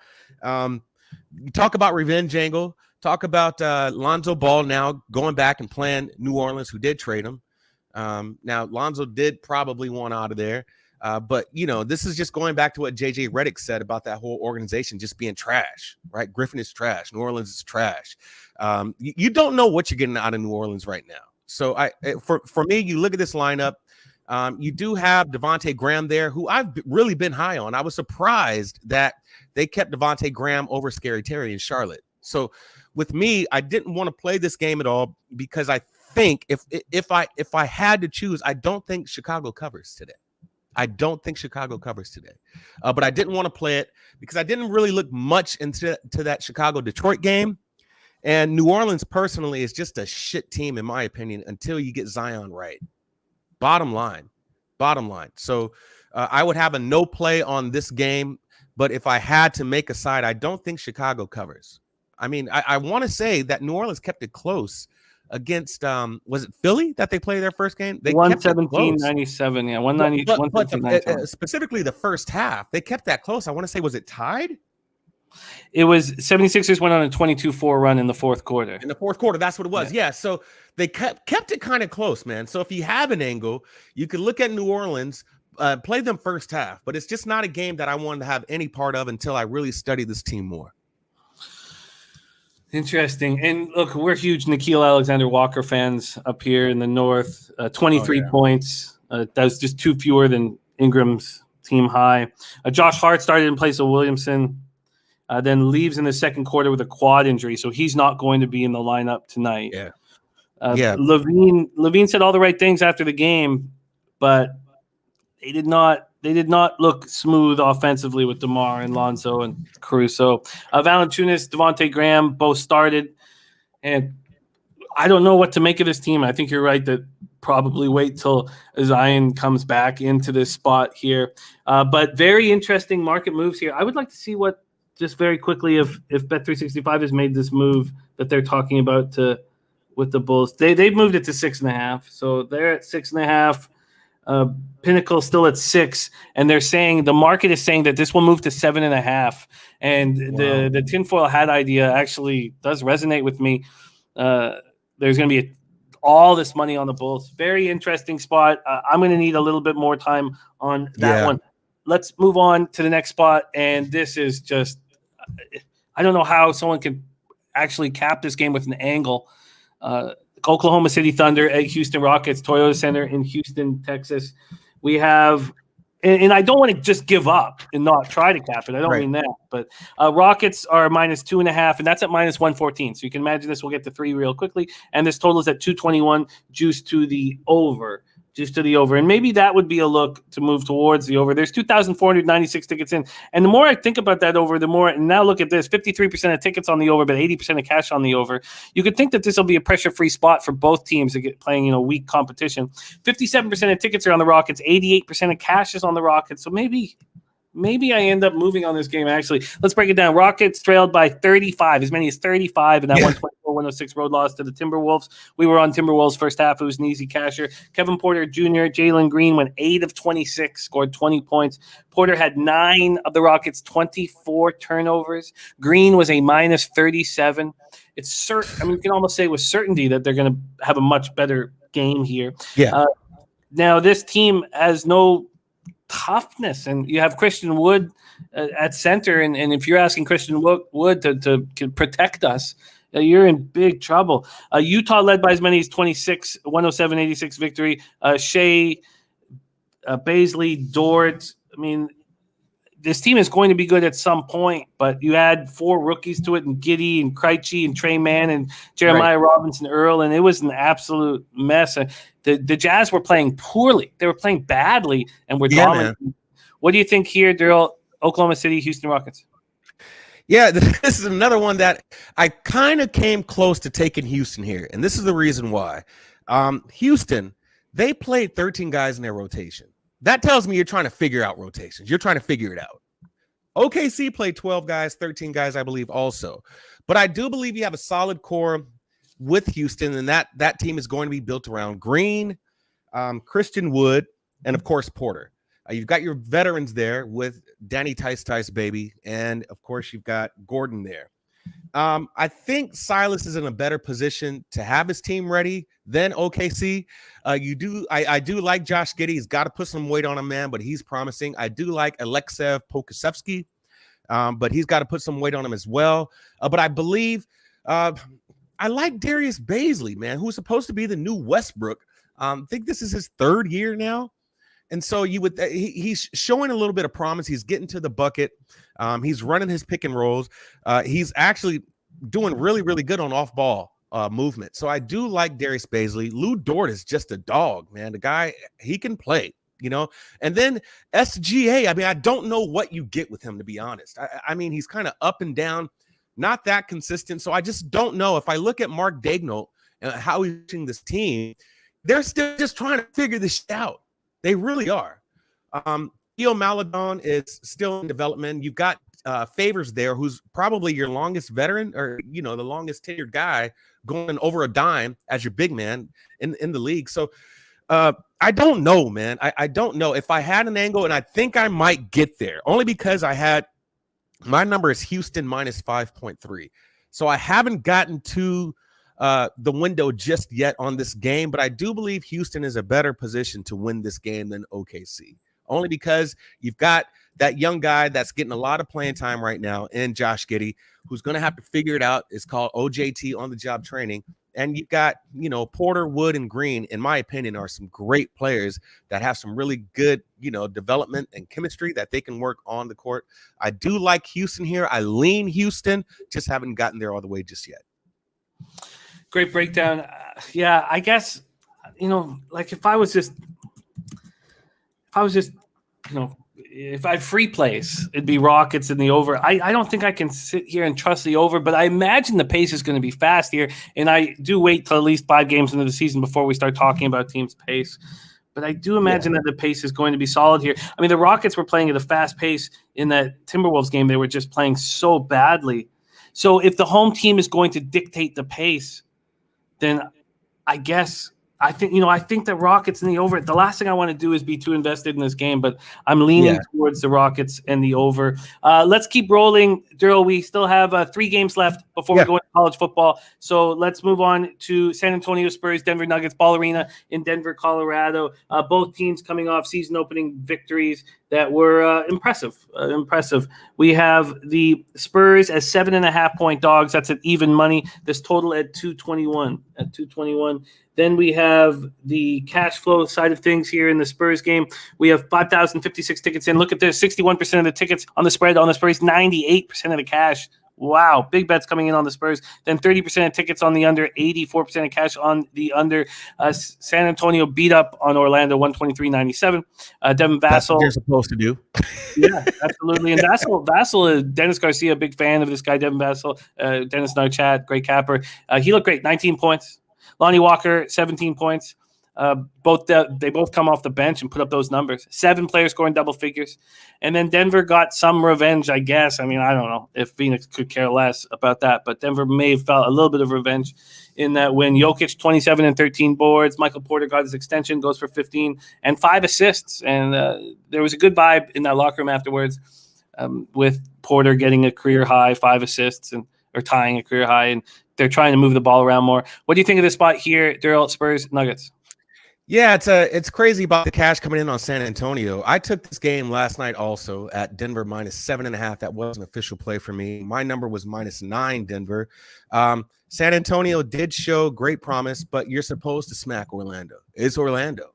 The fuck we talking about? It's Orlando. So, personally, I don't think that Denver's going to have any issue. They're at home off of a great win against a revenge game against, the Suns and 4 guy who actually lives in Colorado. I think this game here just really shows how grounded and good Denver can be when they're firing on all cylinders. I mean, they went in there and just smacked the shit out of Phoenix, even after Phoenix coming alive second half, So I do believe you got Aaron Gordon.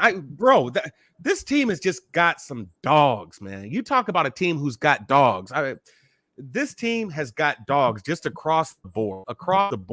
Everybody, looks like, of course, Jamal Murray is there, but there isn't anything about this team that just doesn't tell me that they're not going to play, man. I mean, Gordon's good. I'm a big fan of Will Barton. Always have been, man. I don't know why, but I've been a big Will Barton fan.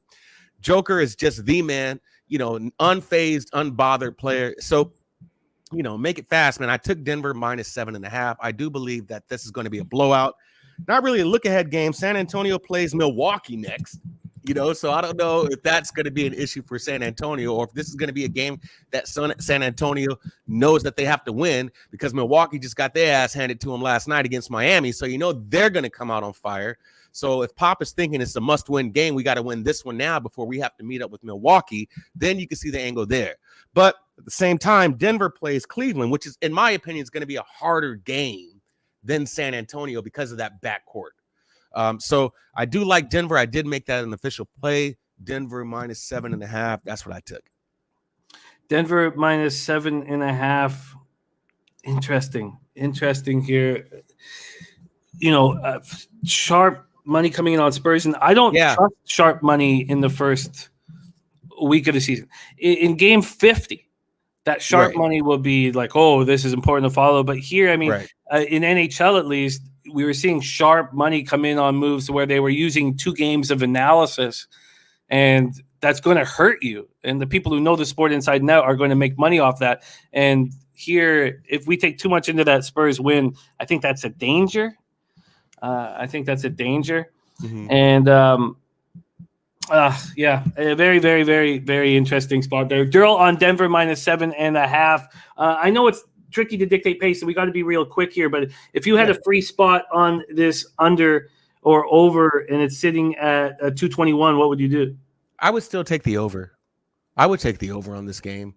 I'm not a totals guy, but I just don't see how San Antonio is going to stop Denver from getting buckets. Right? I just don't see it. So maybe look at a team total over. What's the team total over for Denver? And is it juiced? I'll grab it right now. The Denver Nuggets team total over. Let's pop this up here. The Denver Nuggets team total over is at 113.5, and it's for Pinnacle heavily juiced to the over -118. That tells a story in itself. I would look at the team total. San Antonio is not going to stop them. There's no elite 5 defense anymore. You still have Jakob Poeltl there, but there's no DeMar DeRozan. There's a lot of key players gone. You've got Lonnie Walker, who I really, really like. You got Derek White, who I really, really like, but they're not going to stop Denver. No, I mean, Phoenix is a great defensive team for what it's worth. And Denver just went all around them. So, I would, if you don't mind the juice, I don't like juice, but if you don't mind the juice, I would take the Denver team total over. We have Trotwam in the house as well. Wow. And he likes the over. He's on that over as well. Great job. Okay, let's roll on. 2 games left on the card. Next up, Phoenix Suns at LA Lakers. We're at Staples Center in Los Angeles, California. Let me just move back here quickly. And here we go. The Lakers are 1-point favorites. 1-point favorites. Suns are at +1. The Suns +1 is juiced. On the money line, it's almost the same. I mean, it's Suns are -104. Lakers are -106. This total sitting at 221.5, slightly juiced to the under. Interested to see what the market does here. The market is saying that with 93% confidence, the Suns will go down to +0.5, which means they'll end up at a pick 'em. 70% of the tickets are on the Lakers, 65% of the cash. So some bigger bets coming in on the Suns. 65% of the tickets, 78% of cash on the over. So the Suns get a second straight opponent that has motivation to beat them. Mm-hmm. If you trust that these guys really care, and not everybody does, and I'm not certain. So Nuggets 110-98 win at Phoenix on Wednesday. By the way, Wham had the Nuggets first quarter money line at +140. I like that. I like that. That was for the game. The game against the Suns, and it was just a beauty look. So then we will all watch the Lakers lose 121-114 at home to the Warriors, and I was the ass clown on the Lakers. Booker against the Nuggets held to 12 points, 3 of 15 shooting. Jay Crowder missed all 5 shots he took. The starting unit was starting 5 was 7 of 25 from 3. Lakers got 34 from LeBron, 33 from Davis, and the bench did squat ass nothing. Anthony led bench, put in 29 points, 26 less than the Warriors bench. Westbrook held to 8 points, 5 boards, 4 assists, missed all 4 of his threes, 4 of 13 overall. And I think that we should get used to that. I mean, I'm not sitting here going, oh, he's going to have a giant bounce back spot. I mean, I don't know exactly how he fits into this offense. I'm very curious to see how he does. Take it away, Derl. Very interesting spot, Suns Lakers. Yeah, so I took this game last night out of Pick'em Lakers. So this is another official play for. I did take the Lakers could be 1-2, but not in 3 games. But I don't think they should be 1-1 after tonight. Talking about the angle of the offensive foul, we mentioned that it does affect Chris Paul because he cheats and gets those quick, easy points where he just bumps into the player. You know who else is affected by that rule? Devin Booker. Because Devin Booker, like Steph Curry, is notorious for kicking that leg, bro. Notorious for kicking that leg out when he shoots his perimeter shots. And so I just think that this team has got to get it together. There's a lot of – if I was DeAndre Ayton, I'd be mad. I didn't get paid, right? It's obvious that his mentals aren't there. You saw something happen with JaVale McGee with his shoulder, so he went out. So I think this team is going to be a little slow at the pace, but I do think the Lakers don't want to go out 0-2. I don't think so. I don't think they want to do that at all. I don't think it could get as worse as it got for Russ than it did game 1 or that first game that they played. You know, I think his plus minus was like minus 26 when he was on the floor. Yeah, it was so awful. it's just the game doesn't get as abysmal as that. And then I don't know what Vogel was doing having Rondo and Russ on the floor together. That was a weird rotation. So maybe Vogel, being the kind of genius that he is, I do believe that they come out with a better game plan. They come out with better rotations, learn how to really get the ball moving. Carmelo probably won't take as many shots. I do like Malik Monk shooting the 3. And I just think really that the Lakers are the better team right now.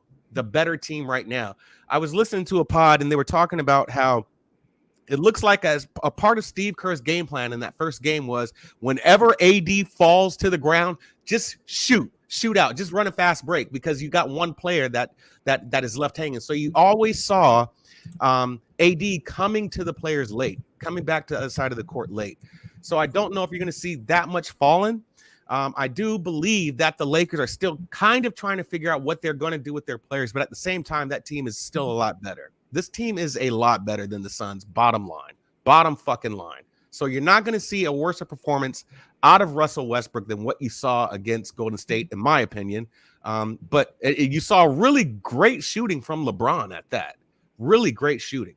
So in my opinion, I do think if I saw this game out of Pick'em, Lakers at home, I do like Lakers. I think the books are also trying to tell you, hey, you guys just make up your mind who you want to take. That's why you do see the line so low.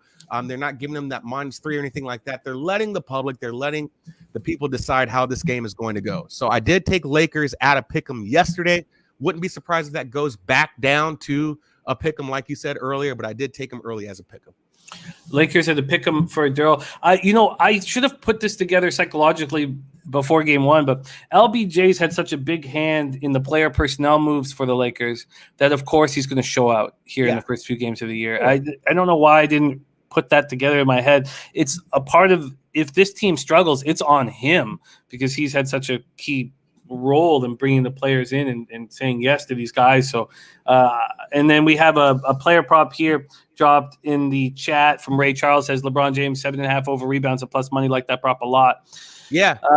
I mean, I think there was a huge prop that went out where it was LeBron James have a double-double and AD have a double-double for like plus 1,000. I don't think AD got there with this double-double last game, but the way LeBron is playing right now, I believe you're going to see a lot of double-doubles from LeBron this year. I honestly do. You're going to see a high clip of double-doubles from LeBron because he's got more to distribute. LeBron can get the ball and then pass it back out if there's a pick and pop. I mean, there's a lot of different things that LeBron can do with Melo, with Malik Monk. Once Russ does get involved, you're going to see some points come to LeBron's way because Russ is going to find him. So there's a lot of different schemes that they can run now that you have Russ there and some key players. You just got to give them time. But I do believe this is a game, in my opinion, that the Lakers have to win. That's the way they're looking at it. You do want to put a statement against the Suns. The Suns just laid an egg against Denver. Let them be 0-2. I mean, for what it's worth, the Suns probably shouldn't have made it to the finals, right? They probably shouldn't even have made it. I believe the Lakers were hurt that game anyways. This is a statement game for the Lakers. Yeah, man. Our man Babano Ian Cameron says it's Derl is a pro. The setup, the mic, the voice, the analysis. We've got ourselves a guest here coming from Babano. And the taint play of the day is in. I will drop that here when we break that game down. But that's in the Colorado State game. I'm going to pop that here. That's Rams, Utah State Aggies. We'll be going into NCAA football right after. But let's. I don't know if Derl has seen our taint magic, but let us just give you a taint of a taint. Let me give you a touch of the taint. I know the taint. Come on, man. I've been with you for a couple years. I know the goddamn taint.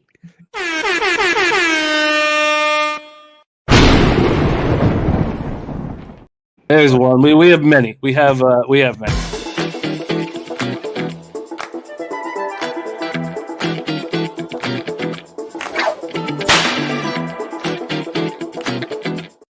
All right, Derl has moved. Hold on, Jimmy, I got a problem real quick. Sure. You need to change that shit. Why don't you got no fucking black girls?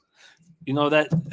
All right, man, what's going on here, man? That's Jose. You blame Jose for all of that. Jose and I are gonna have a little discussion after this, bro. I don't like that. You change that shit up. All right, I can see mix it in, make it a little more diverse. He's looking right now. He's panicking. He's looking. He's fighting. There's tits all over his screen. Beautiful, voluptuous black tits on his screen right now. Come on, man. We'll make that happen. We'll make that happen. Right. Respect. Let's move on to the final game on the card. Utah Jazz, Sacramento Kings, Golden One Center in Sacramento, California. This is the last spot on the card. Again, Derl making his debut here on Pub Sports Radio. He's been a spectacular guest. You will see more of him here on the show. 5,106 tickets in, 69% of tickets on the Jazz, 62% of the cash. And we have this line sitting at 6 right now.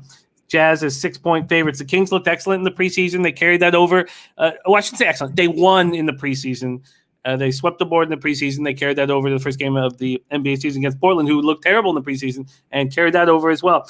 We don't know the cash, but we do see that 95% of tickets are on the over, and the Jazz did not look very good. There's cash action bets on Utah, Sacramento, first half over 110. That makes sense to me right now, cash action, who is also a great capper. So Wednesday, open up with a 107-86 home victory over the Thunder. The Jazz held the Thunder to 37.4% shooting. Rudy Gobert, 16 points, 21 boards. 6 Utah players scored in double figures. Bogdanovich led the way with 22. Sixth man of the year, Clarkson, 18. Joe Ingles, slow-mo Joe, had 14. Hassan Whiteside came in off the bench, looked good, 10 boards in his debut. And Donovan Mitchell and Mike Conley looked as good as they needed to look for that game. Mitchell 6 of 17, Conley 4 of 12. Sacramento opened up with a 124-121 road win over the Blazers, and at least backing them early should have been. I did not handle that game well. They had an 18-point final quarter lead, and they barely held on. Harrison Barnes 36 points and 8 threes. 8 threes. Amazing. De'Aaron Fox, we're waiting for him just to take the reins. I've loved what we've seen from Richaun Holmes over the last couple of years. And Buddy has now tied the franchise mark for threes set by Peja Stojakovic. And then Marvin Bagley, it's sad watching what's happened to him. It's sad. Bro, his dad's about to drop the dime. I tell you right now, man. His dad about to drop a dime. I promise you, dog. I promise you something about to come out about this squad, man. Just be on the lookout. Something about to happen. It's hard. It's just like the Sacramento Kings to draft him over Luka. Yeah. Or Trey. I mean, it's just unbelievable. Take it away here. Last game on the card. Daryl, take it away. Yeah, man, I don't got to play on this game, man. You know what coach I hate worse than fucking Quinn Snyder Quinn, who looks like a goddamn axe murderer, is Luke Walton. I hate both of these goddamn coaches. Both of them. I don't even know why. I just think Quinn Snyder Quinn looks like a goddamn axe murderer that in his offseason he goes around like American Psycho. And I just think Luke Walton is the worst head fucking coach in the world. I still don't know. I never got the whole Buddy Hield thing. I never did. So just to make it quick, Utah just shoots a lot of threes.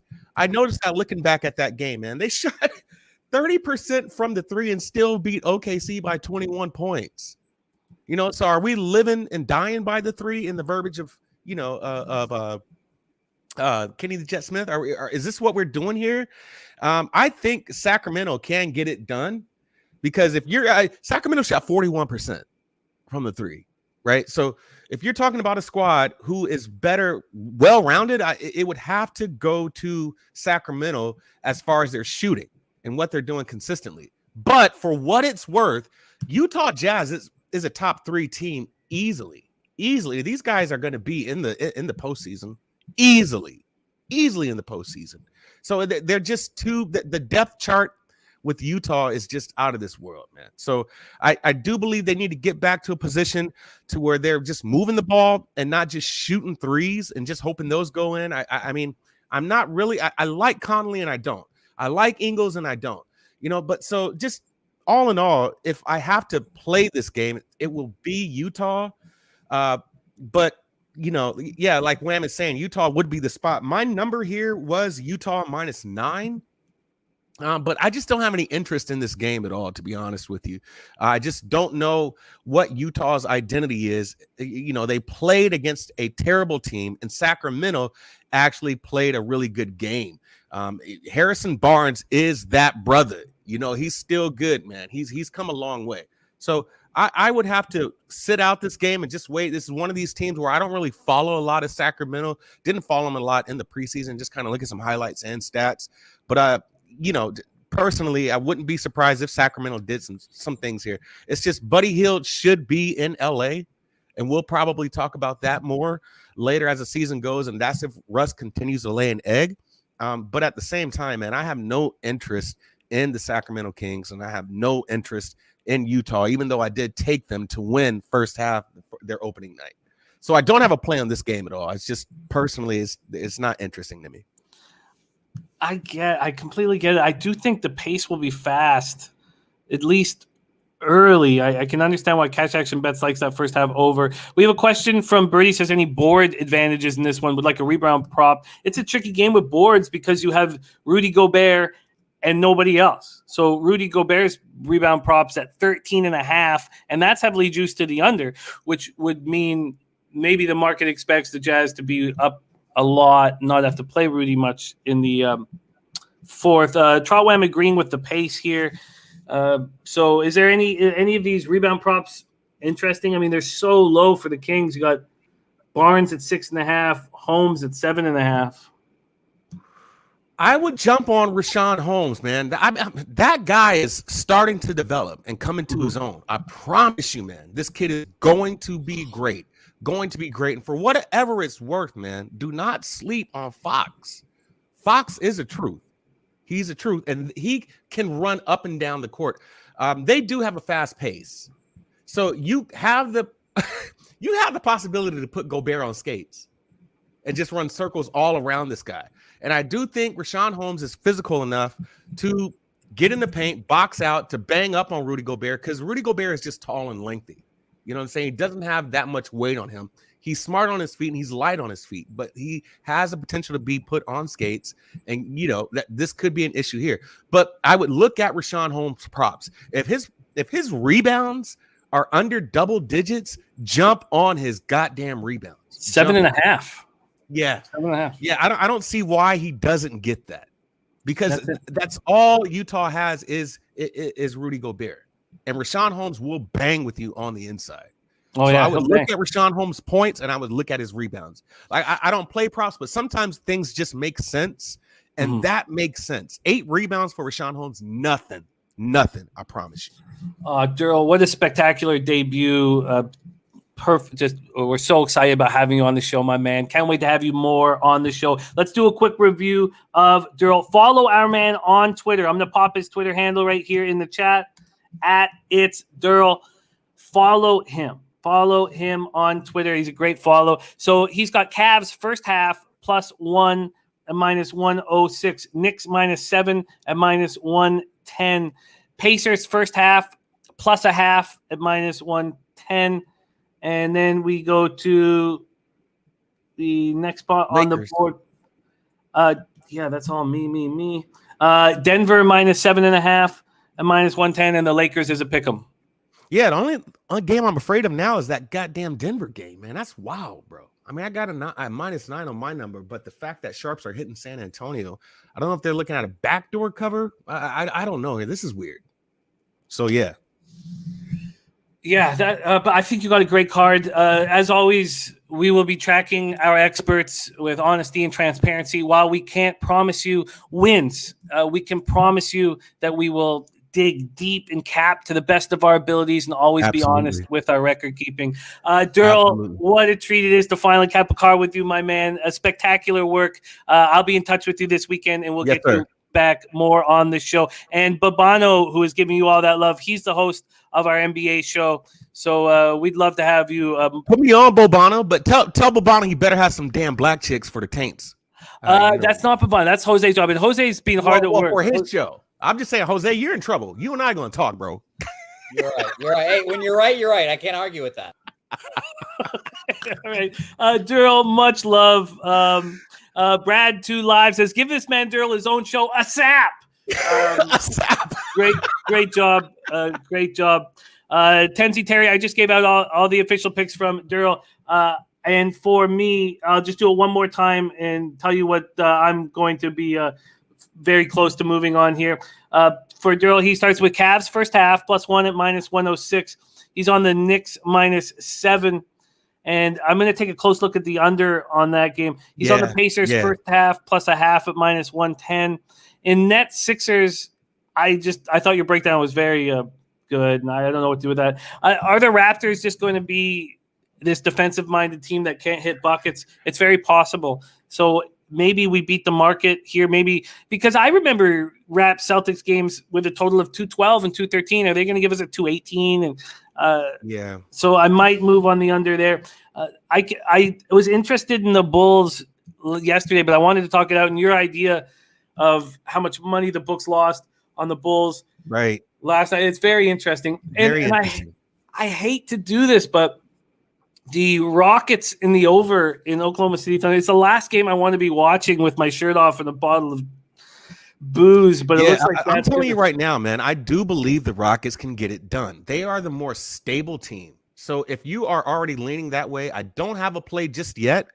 Do we already have our first injury reports to come out through the official NBA website? I don't know if it's official yet, but honestly, man, I promise you, I got a heavy lean towards Houston, a heavy lean. I haven't gotten there yet, but I think I'm going to get there because my number's too high, and OKC is just too shitty of a team right now. Still, they're both shitty teams, but I do believe Houston's a little more stable. So if you're feeling it right now, Jimmy, get there and take it. I'm close. I'm very, very close. Derl's on Denver -7.5, -110. If we're nervous of the Sharps being on the Spurs, then that team total over he talked about is a very interesting spot. Lakers pick them for Derl. I just feel like LBJ has to show out. He has to. He does. Because he's got such a big role in the player personnel decisions, and so I might be moving on him, and I will stop after a week or so. Then this Jazz Sacramento cash action on the first half over, that makes sense to me, and there is the card. Mark Nick says, Derl capping his ass off. Much love, Derl. Thank you so much for joining us, my man.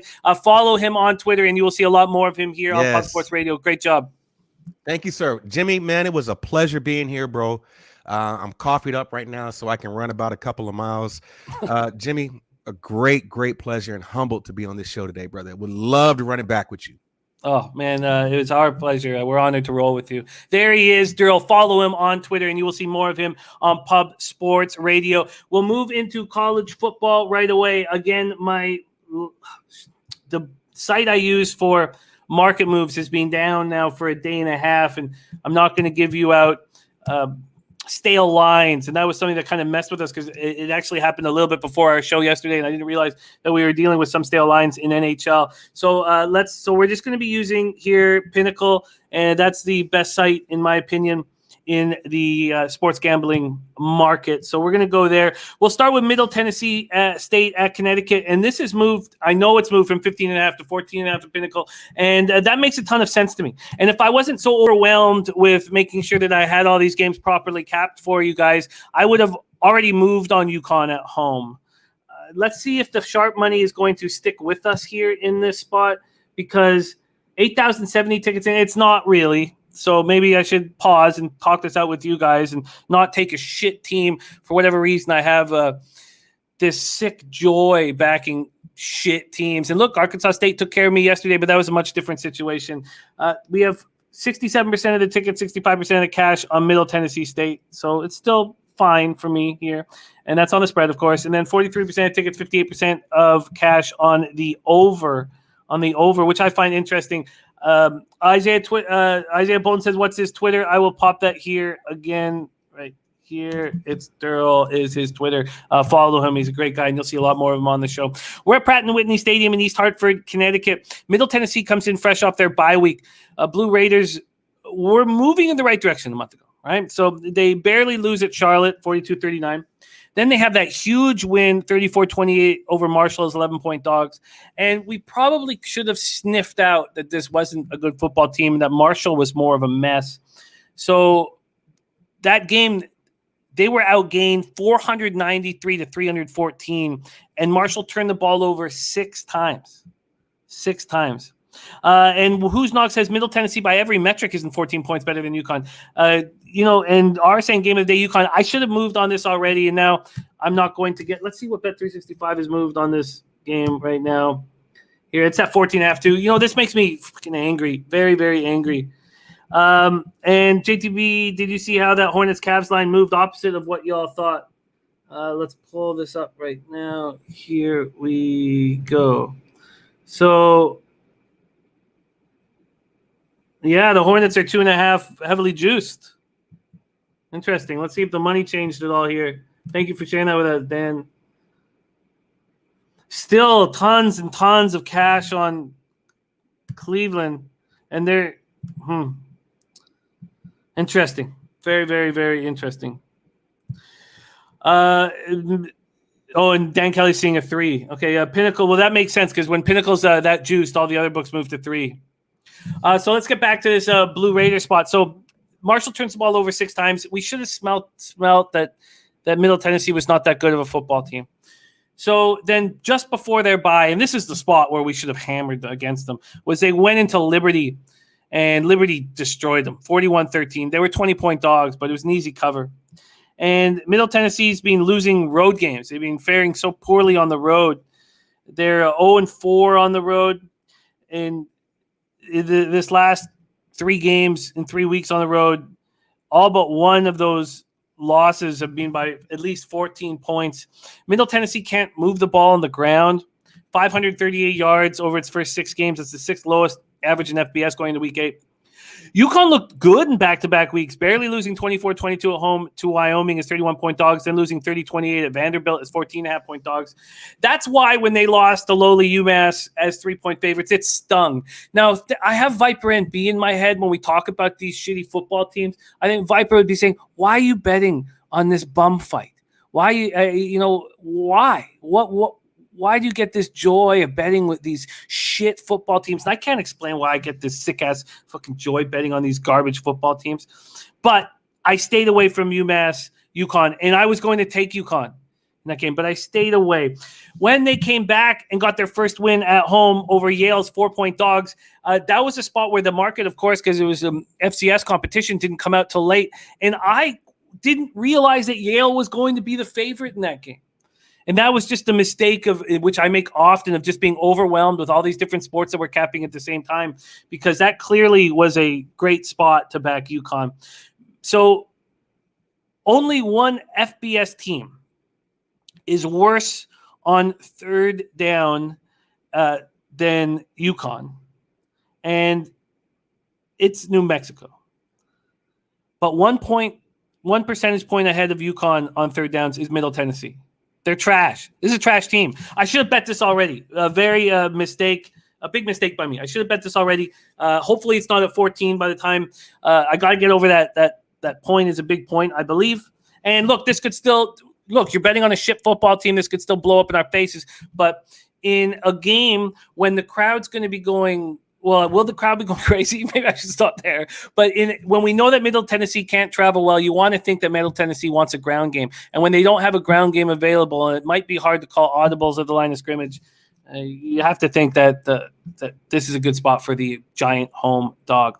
We move on to 7 p.m. Eastern. Memphis Tigers 4-3, 1-2 in the American at UCF. Knights 3-3, 1-2 in the American. We're at the Bounce House in Orlando, Florida. Let's move over to the odds market here. And we have right now Memphis is 2.5-point favorites. That's its even money. So the plus 2.5 on UCF's at minus 112. This total at 65 juice to the over. 65 juice to the over. Let's take a look at what the market has done here in this spot. 8,713 tickets in. 74% of the tickets on Memphis and 92% of the cash on Memphis. So that's interesting. Then you have 25% of tickets on the under and 68% of cash on the under. The only spot where where the sharp money's on the over is that Middle Tennessee Connecticut game. The new UCF quarterback looks bad. Looks really bad. Let's break this down further. So Memphis comes into last week's 35-17 win at home, 11-point favorites over Navy. So they went into that game, I should say, 35-17 win at Navy, very angry. They were on a 3-game losing streak. The losses had been tight, right? 31-28 at home to UTSA, 3-point favorites. That shock 34-31 loss at Temple. Then 35-29 loss at Tulsa, 3-point dogs. They're an angry group. They had 197 more yards in Tulsa. So we knew that they were going to step up against Navy and with all this anger. Now what happens? I don't know. That's something that's held me back from Memphis, even though the sharp money's all over them. Hennigan has been plagued by turnovers, and so has Memphis all day. So we knew that, look, this was an angry football team that had been turning the ball over nonstop. So Seth Hennigan plays very conservative, clean football against Navy. 8 for 12. 8 for 12 for 215 yards, 2 touchdowns, 1 interception. So this is a team that's second in the AAC in total offense, 4th in scoring offense. And Hennigan, 16 touchdown passes and 4 picks. And I loved what Seth did against Navy. I thought that was just a veteran performance when the team needed him to play as clean possible football as he possibly could, and he did that. I was very, very impressed. So let's talk about UCF here. And there's a ton of talent for him, a wide receiver, and he still stayed poised. And Noli knows this Atlanta ready to blow it again from Noli knows. There we go. There we go from Noli knows. Top shelf places, I feel like that UCF first half. Let's break this down a little more. UCF coming off that 56-21 loss, and now number 2 ranked Cincinnati. They were 21.5-point dogs. They struggled offensively, down 35-7 at the half. So since that 2-0 start, they've lost 3 of 4 games. Their only victory being that 2016 comeback win over East Carolina. Defensively, it's not good, but they've been so much better defensively at home than on the road. So much better. They're only allowing 20.3 points per game at home. On the road, that's 44. So UCF is 3-0 at the Bounce House, 0-3 on the road. And then you have Mikey Keene at quarterback since taking over for Gabriel, and he's averaging 6 yards per attempt. 6 yards per attempt. So we know that Memphis has all this offense, but you have to think that UCF is going to play strong defensively here. And I wish I could see, if anybody is this book that I use for market movements is down. It went down 2 days ago at about 5 p.m. But at that time, this total was at 64. And right now, it's at 65, and it's juiced to the over, which that doesn't make sense to me. So I'm leaning towards the under in this spot. And I'm not sure. I think I may pull the trigger here. Arthur Meade has UCF for the win. If you think UCF is going to win, if UCF wins this game, it has to go under, doesn't it? If Memphis wins this game, that's when it could go over. So Top Shelf liking UCF early. Okay, let's roll right now. And Double Trouble loving his Georgia spot. There's Joey Work in the house. What up, Joey? My guy, great to have you joining us. And Noli agreeing. So thank you, Lee Davis. Lee Davis. Look at Lee in the house. Lee, I've missed you, man. Lee says Pinnacle's gone from 63 to 65 since Tuesday. Well, I guess this would be a case of waiting then. Waiting and making a decision, seeing if it goes up. Pocket full in the house as well. Love you guys. So, and just a quick, sorry, I didn't review what happened yesterday. Yes, I just feel like our college football, I got down double-digit units on the season in college football, and I'm now down about 4.5. So I'm coming back. We're seeing things sharply. And yesterday, Tulane, SMU, I rolled with Taint. It didn't come through. But Arkansas State first half plus 10.5 and the San Jose State UNLV over 44 did. And I've made much more money tailing Taint than I have, being on the wrong side of it. Okay, TJ says we're just here waiting for hockey. Going last is killing me. We're almost there. Let's get to the Taint play of the day. And it is Colorado State, Utah State under. That is the Taint play of the day.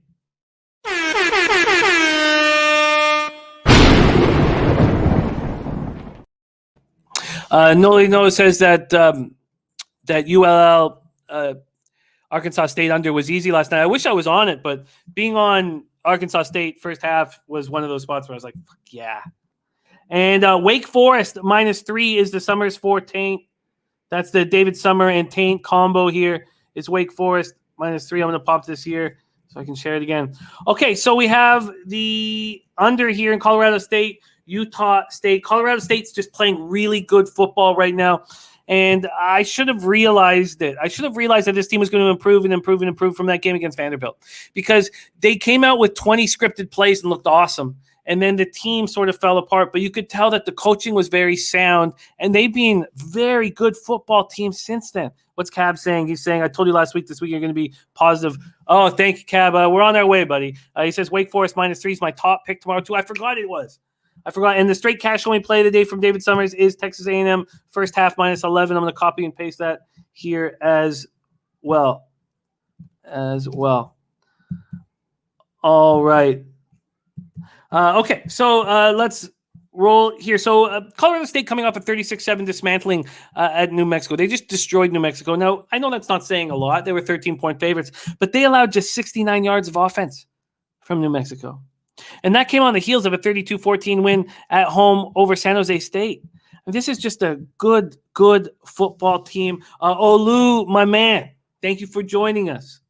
So Utah State coming in off their bye barely got past 28-24.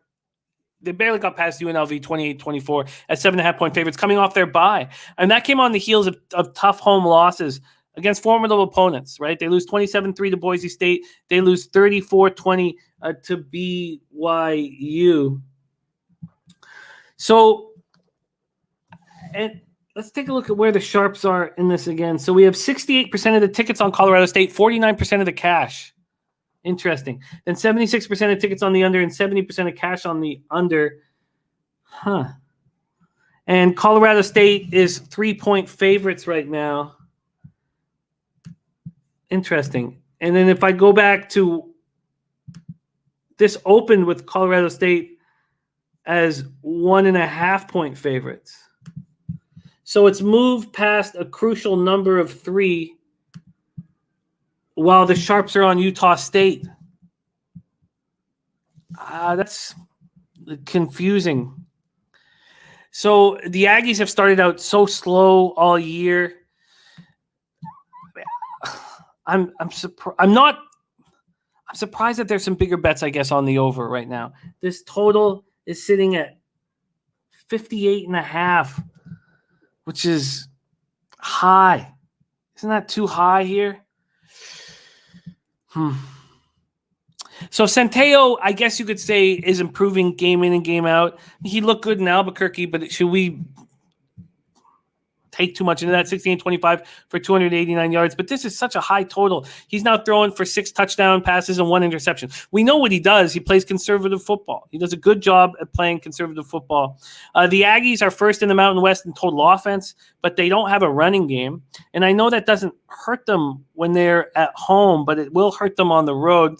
And Colorado State is so good against the pass. So that's why you would imagine that this move went from 1.5 to 3. So seeing, this game just it confuses me.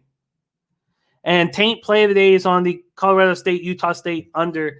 And the curb stomp play of the day is Utah State money line. So I'm going to copy and paste that from our guy Mike M. I get why Maddie is on this under. Let's just take one last look at what this total was at. It opened at 54.5. It got out all the way up to 59. That was 2 days ago.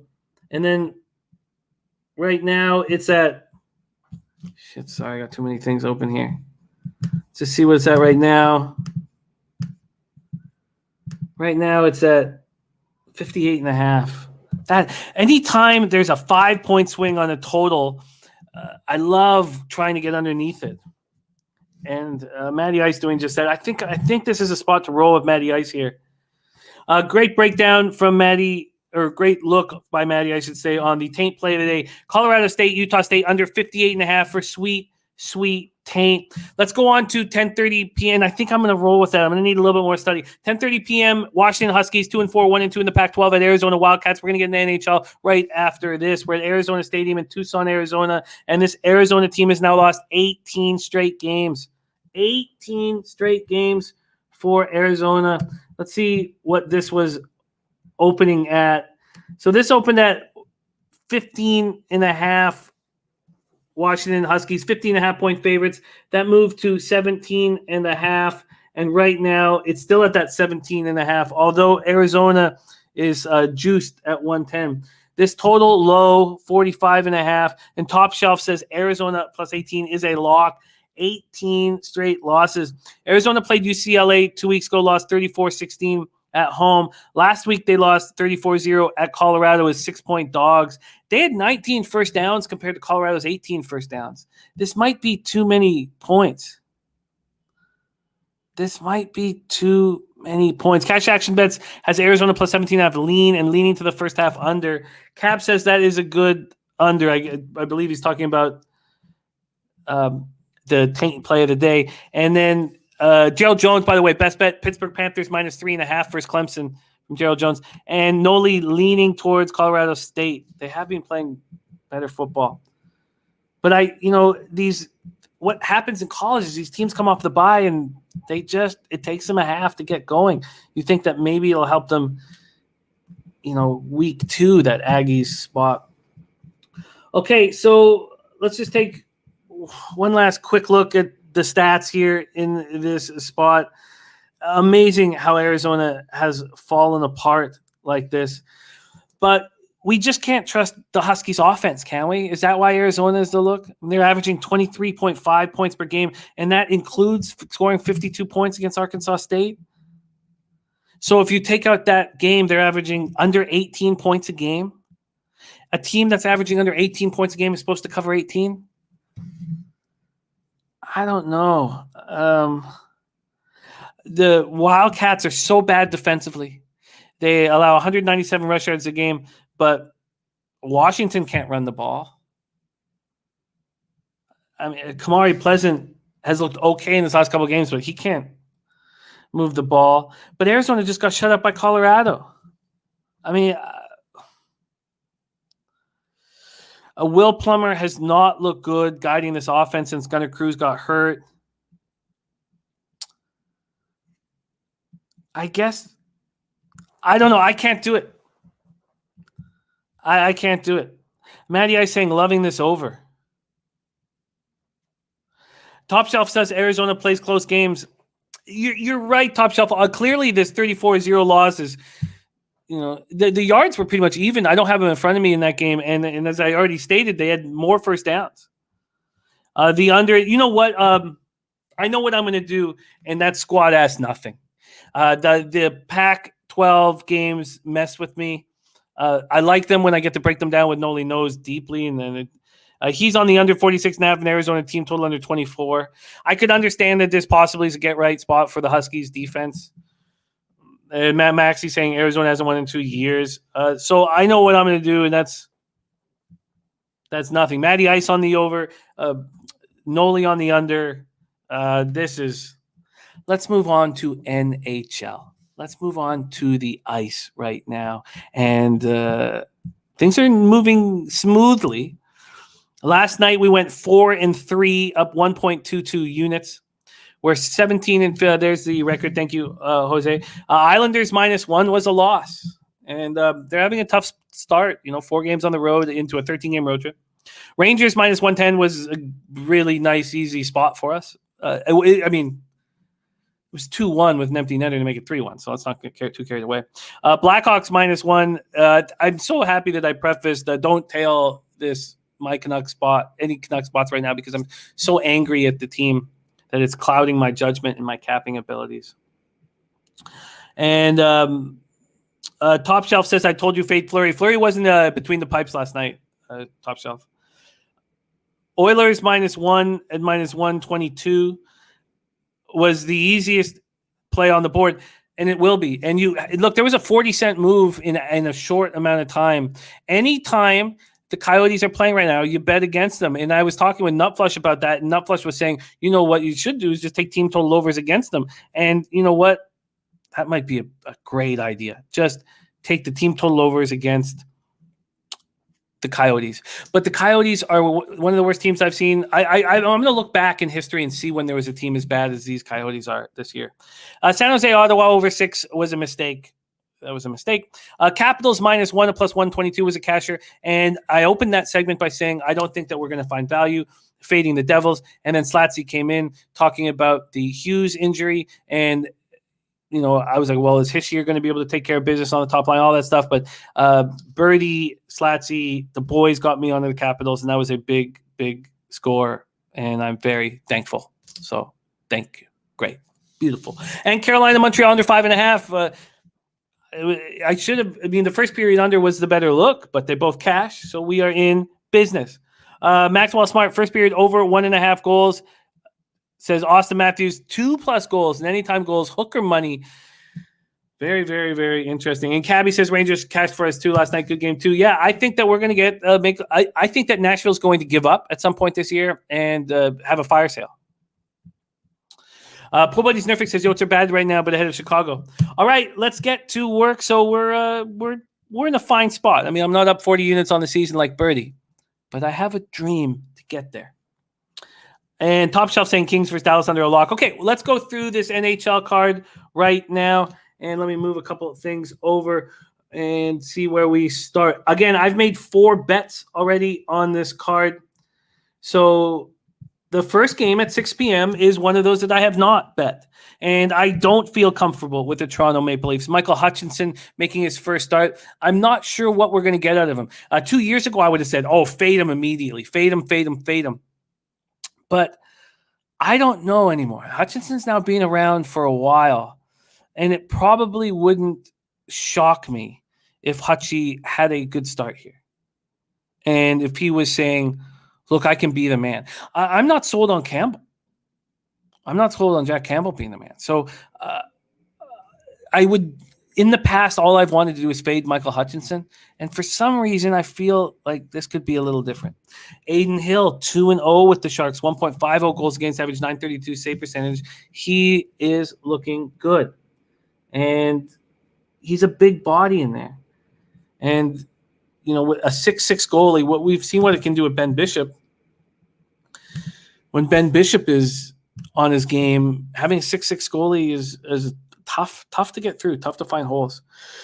You have the Leafs as -240 favorites. There's just a 0% chance that I would ever take the Leafs at that number against any team other than the Coyotes. I don't see how that makes sense right now watching this club play. And this total is sitting at 6.5, and it's at Pinnacle heavily juiced to the under. So heavy that you would expect these other books to probably move it to 6. Let me just see if Bet365 has done just that and moved it to 6. And they have. They have moved it to 6. So that makes sense there. Okay, so The 4 bets, I'll go over them right now, but there's only 4 games here. So this is the only game I didn't bet. How about that? This is the only game I didn't bet right now. This is a Sharks or no bet. Sharks or no bet. And with the Leafs, maybe this is the move, is to bet the Sharks. Let's see what the Sharps are doing here on this spot.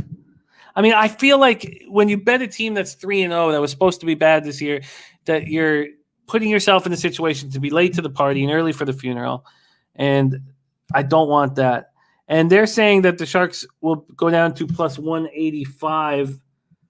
So they're at plus 200. So Sports Insight saying that Sharks will go to plus 185 right now.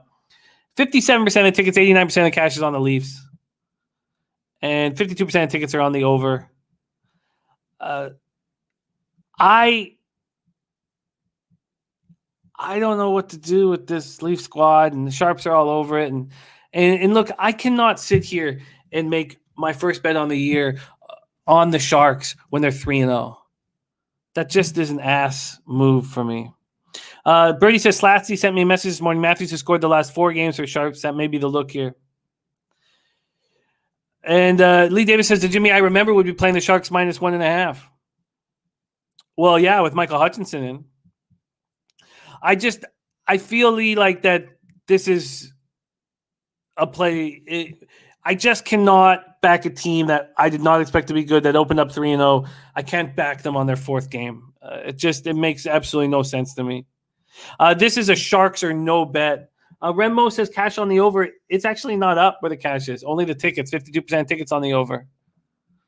So I want nothing to do with this hockey game. There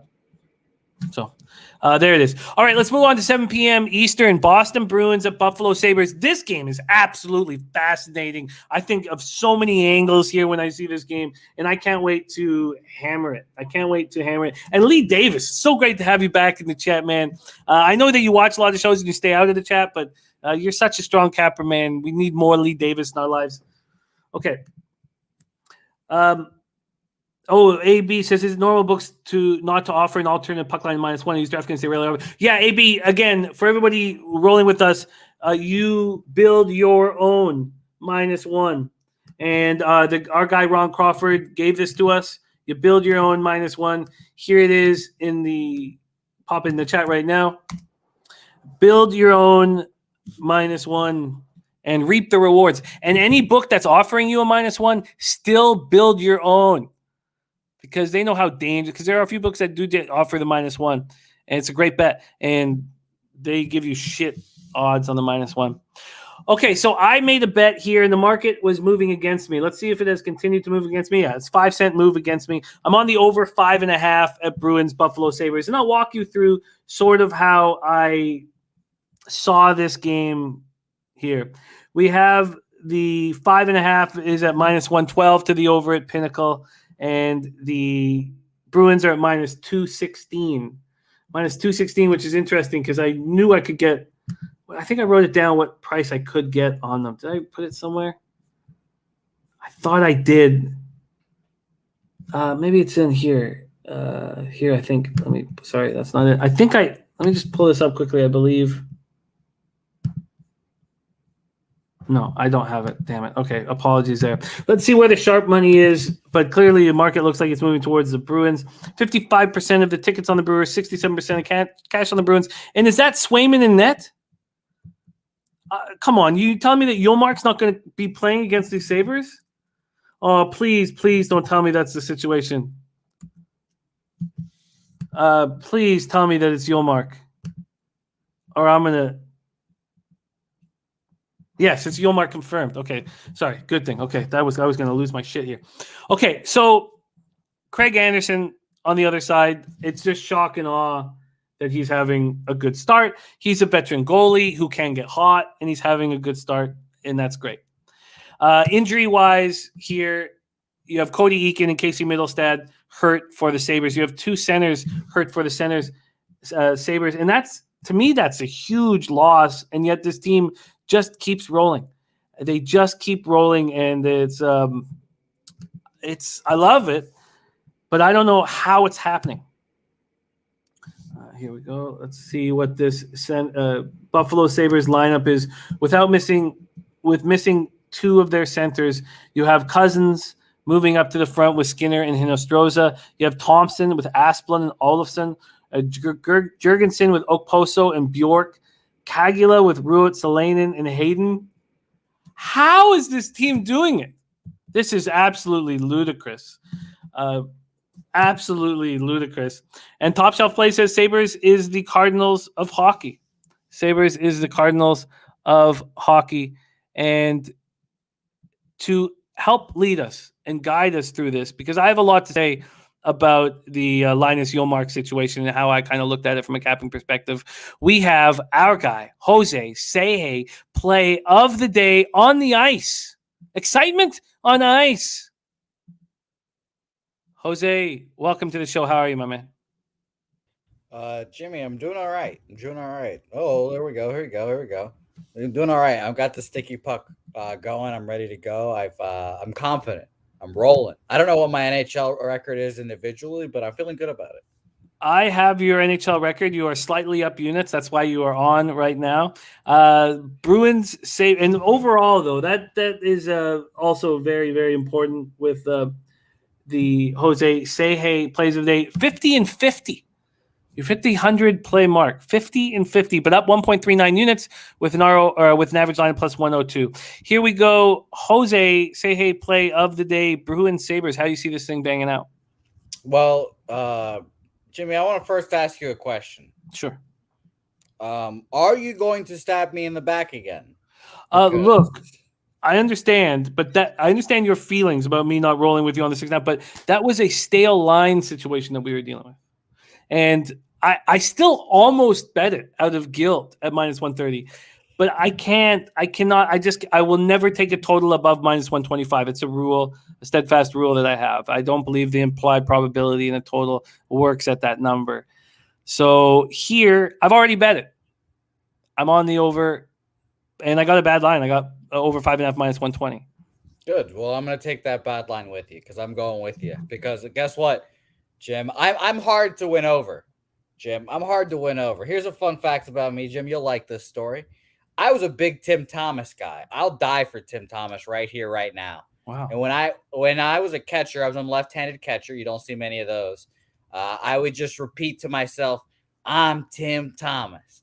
I'm Tim Thomas. And the first pitch of the game when I'm catching, I just throw my arm out there. I just try to make a blocker save wherever it is. Get myself in the mood to block balls. And that's where I was so good at catching. Not really, I sucked. But I'm hard to win over when it comes to my goalies. Tuukka Rask won me over. I love Tuukka. Ullmark? Swayman? I'm not sold yet. Whoever it is in goal, I don't care if it's Lars. I'm not sold. You said confirms it is. I'm ready to bet overs. And Jim, here's a little bonus play. 2 plays in 1 for me. I love Brad Marchand. He's my guy. I love him to death. Over 1 point, minus 114 from our friends at Bovada, Bodog, and BetDog. I am rolling with that. I believe in it. I love Brad, and I like goals tonight. I also think that Marchand is going to have a nice possibility of playing well here. When you said Tim Thomas, I hate Tim Thomas. And I hate the Sedin twins. Well, you won that round, and we lit our city on fire. But I was praying that you were talking about Milwaukee Buck Tim Thomas. That's how much I hate the Tim Thomas that you were talking about. Birdie says, if you are a power rating these teams right now on home ice, I have Sabres as a plus 145 dog versus Bruins team. There is a ton of value on the Sabres, in my opinion. Still can't bet it. I think that's well put here. I think that's one well put here. A lot of you being a catcher is really happy making these guys. I was also a pitcher too. If it makes you guys feel better too. No, we'll stick with catcher. We'll stick with catcher. Here in this spot, this is how I saw it. My first instinct was, how are the Sabres doing this? They're down 2 of their 4 centermen, or 2 of their top 3 centermen. This just makes no sense how they're still doing this. You got to take the Bruins here. And then I looked at the price for the Bruins -1, and it came out to -130. I remember it now. So there's been a huge market move towards the Bruins, but it came to -130. So I was like, -130 for the Bruins on -1. That makes sense. And then the more I thought about it, the more I was like, wait a minute. Linus Ullmark couldn't take the job away from Swayman. He couldn't win the starting job from Swayman. And I'm supposed to believe in his first start of the season that he's going to completely shut down these Sabres. And I was like, you know what? It's probably the other way around. He probably gets touched here. And when I figured that out, I was like, oh, wait a minute. I cannot take the Bruins at all if I don't trust Ullmark. And I know that these Sabres are having a good time. They're enjoying going to the rink for the first time in a few years. I mean, Jeff Skinner playing that Miley Cyrus song every time he scores a goal, and now they all have their own songs. The fact that Jeff Skinner, and now he was a figure skater in his youth, so I mean, it doesn't shock me that he loves that song. But they're having a good time at the rink, and that's what I wanted to talk about before I digress. So I can't take the Sabres, and I think that there's a lot of truth to what Birdie's saying, that this line is a little out of whack with how good the Sabres are playing, and how much Dahlin is playing well, and all of that. So the only move for me is Boston Buffalo over 5.5. I can give you, Jose, that 5.5 at a better price than me. I can give you the -112 that's being hung at Pinnacle right now. And what is the Marchand? What's the Marchand? -114. And that is for Marchand what? 1 point. 1 solemn point. And Jimmy, to my knowledge, we just need a measly assist, huh? Just Marchand over a half point at -114. I'd love that. See, and Jim, by the way, a lot of love for Slapshot. I have not seen it. You somehow knew that, and I'm excited to watch it. Yes, the fact that you are very interested in rolling in NHL here this year and wanting to become a better man, this will help you very much. I mean, it's baby steps, right? Baby steps. Right now, I'm at the totals phases of my gambling on NHL. I'll get to the sides when I'm grown. Yeah, I get it. Who's good? And when you were saying I was a big tit, I was almost certain you were going to say I was a big titted boy. I had big voluptuous tits as a boy. I thought that's where you were going. That was a rant. But then you go into Tim Thomas, and it caught me a little bit by surprise. Well, I mean, Tim Thomas needs to be talked about every day, especially what he did to you. I'm sure in your, I don't know, I was going to say youth. I know you weren't a youth in that time. How old were you then? No, God, I gotta. What was that? What was that like for you, Jim? I barely remember it because I was a youth. I just know the Bruins won the cup, and I was Tim Thomas. 2011, June 15th. I'm glad you remember. I had, we have no reason to rush right now, so we'll give you guys this story very quickly. I'd also like to hear the Boney Co-Star story if you get a chance too. I've never heard it. I've heard a lot about it too from our man Seamus Ignoramus. But what happened to me here is I had in 2010 I had a best friend die of stomach cancer, and when we had the memorial for him, and obviously I got very polluted at the memorial. And, I'm up at about 5 a.m. drinking with his brother-in-law. And I tell him this. And he's a huge Vancouver Canucks fan. And this is actually in Toronto, huge Vancouver. And he could come in from Vancouver. And I was telling him how I cannot, and I talked about this on the show yesterday, I cannot imagine the Sedins holding a Stanley Cup over their head. I just can't see it. They just don't play a tough enough game. And I changed over the years thinking that, changing that. But I just don't see how they can do that, because if they don't have the puck, they're not imposing their will on opponents. And that's what you have to do in Stanley Cup. So then I bet him $1,000 that the Canucks wouldn't win the Stanley Cup over the next 5-year period. $1,000. And then I woke up the next day and I couldn't believe I bet $1,000 against my team. What kind of asshole does that? I bet $1,000. Now, if they win the Stanley Cup, I'm going to lose $1,000. Like, what kind of asshole? What shitty bet? What kind of shitty person are you? And it weighed on me for a whole year. I was like, God damn, you fucking idiot. And then I was like, you know what? Who cares? I want them to win the Stanley Cup so badly. $1,000. Who cares? Let's just, who cares? So they lose in Game 7, and I call up Erwin Barker's brother-in-law, and I'm like, man, that was close. I almost lost that $1,000. And he said, I don't know what you're talking about. What are you talking about? So he had no memory of the $1,000 bet because we were so hammered. And I thought about it every single day, every single fucking day. That is unfortunate. I hope the Bernie Kosar story is a little more jovial the one day I get to hear it. When it was 1-0 after the first period and Don Cherry came on Coach's Corner, and he was like, it's like he knew that our city was going to be lit on fire. It's like he knew that the Canucks couldn't come back against that Bruins team that was so tough defensively, so strong to get through. He was like, I remember his eyes. He was just like, oh no. And you just fucking knew the Canucks were going to lose again, because that's all they fucking do is pull our beating heart out and throw it on the fucking ground. And then Benning and Aquilini each take turns taking dumps on it. Did you do some looting? Sorry? Did you loot? Did you do some looting that day? Burn a couch, perhaps? No. It wasn't Vancouver people that was lighting our city on fire. It was people coming in from Surrey. People who live in Vancouver aren't going to fucking trash your own city. It's people who live out in the fucking boonies. They come in and trash your city. They all came in hoping to trash our city. If I could have, I would have gone down with a sharpened chopstick and stabbed all of those motherfuckers. Fuck those guys burning our fucking city. All right. How you really feel? Thanks for this, Jose. No problem. All right. Next up, we move on to 8:30 p.m. Eastern. Dallas Stars home opener. LA Kings at Dallas Stars. We're at American Airlines Center in Dallas, Texas. Calvin Peterson between the pipes for the Kings, going up against Anton Khudobin. So, one of those guys who picked Jason Robertson in the hockey pool. I thought that this was a little day-to-day injury. I was certain that he was going to be playing in the home opener. Everything I read, he was going to be playing in the home opener. He's not being. So Como and Robertson, and Como is a very accountable player. He's somebody who, if you just look at the stats, you're going to say, this guy does nothing. But if you watch the game, he's an accountable player. And Como and Robertson are going to take the morning skate today, but they will not be in the lineup. Klingberg was on the ice for the first half of practice yesterday.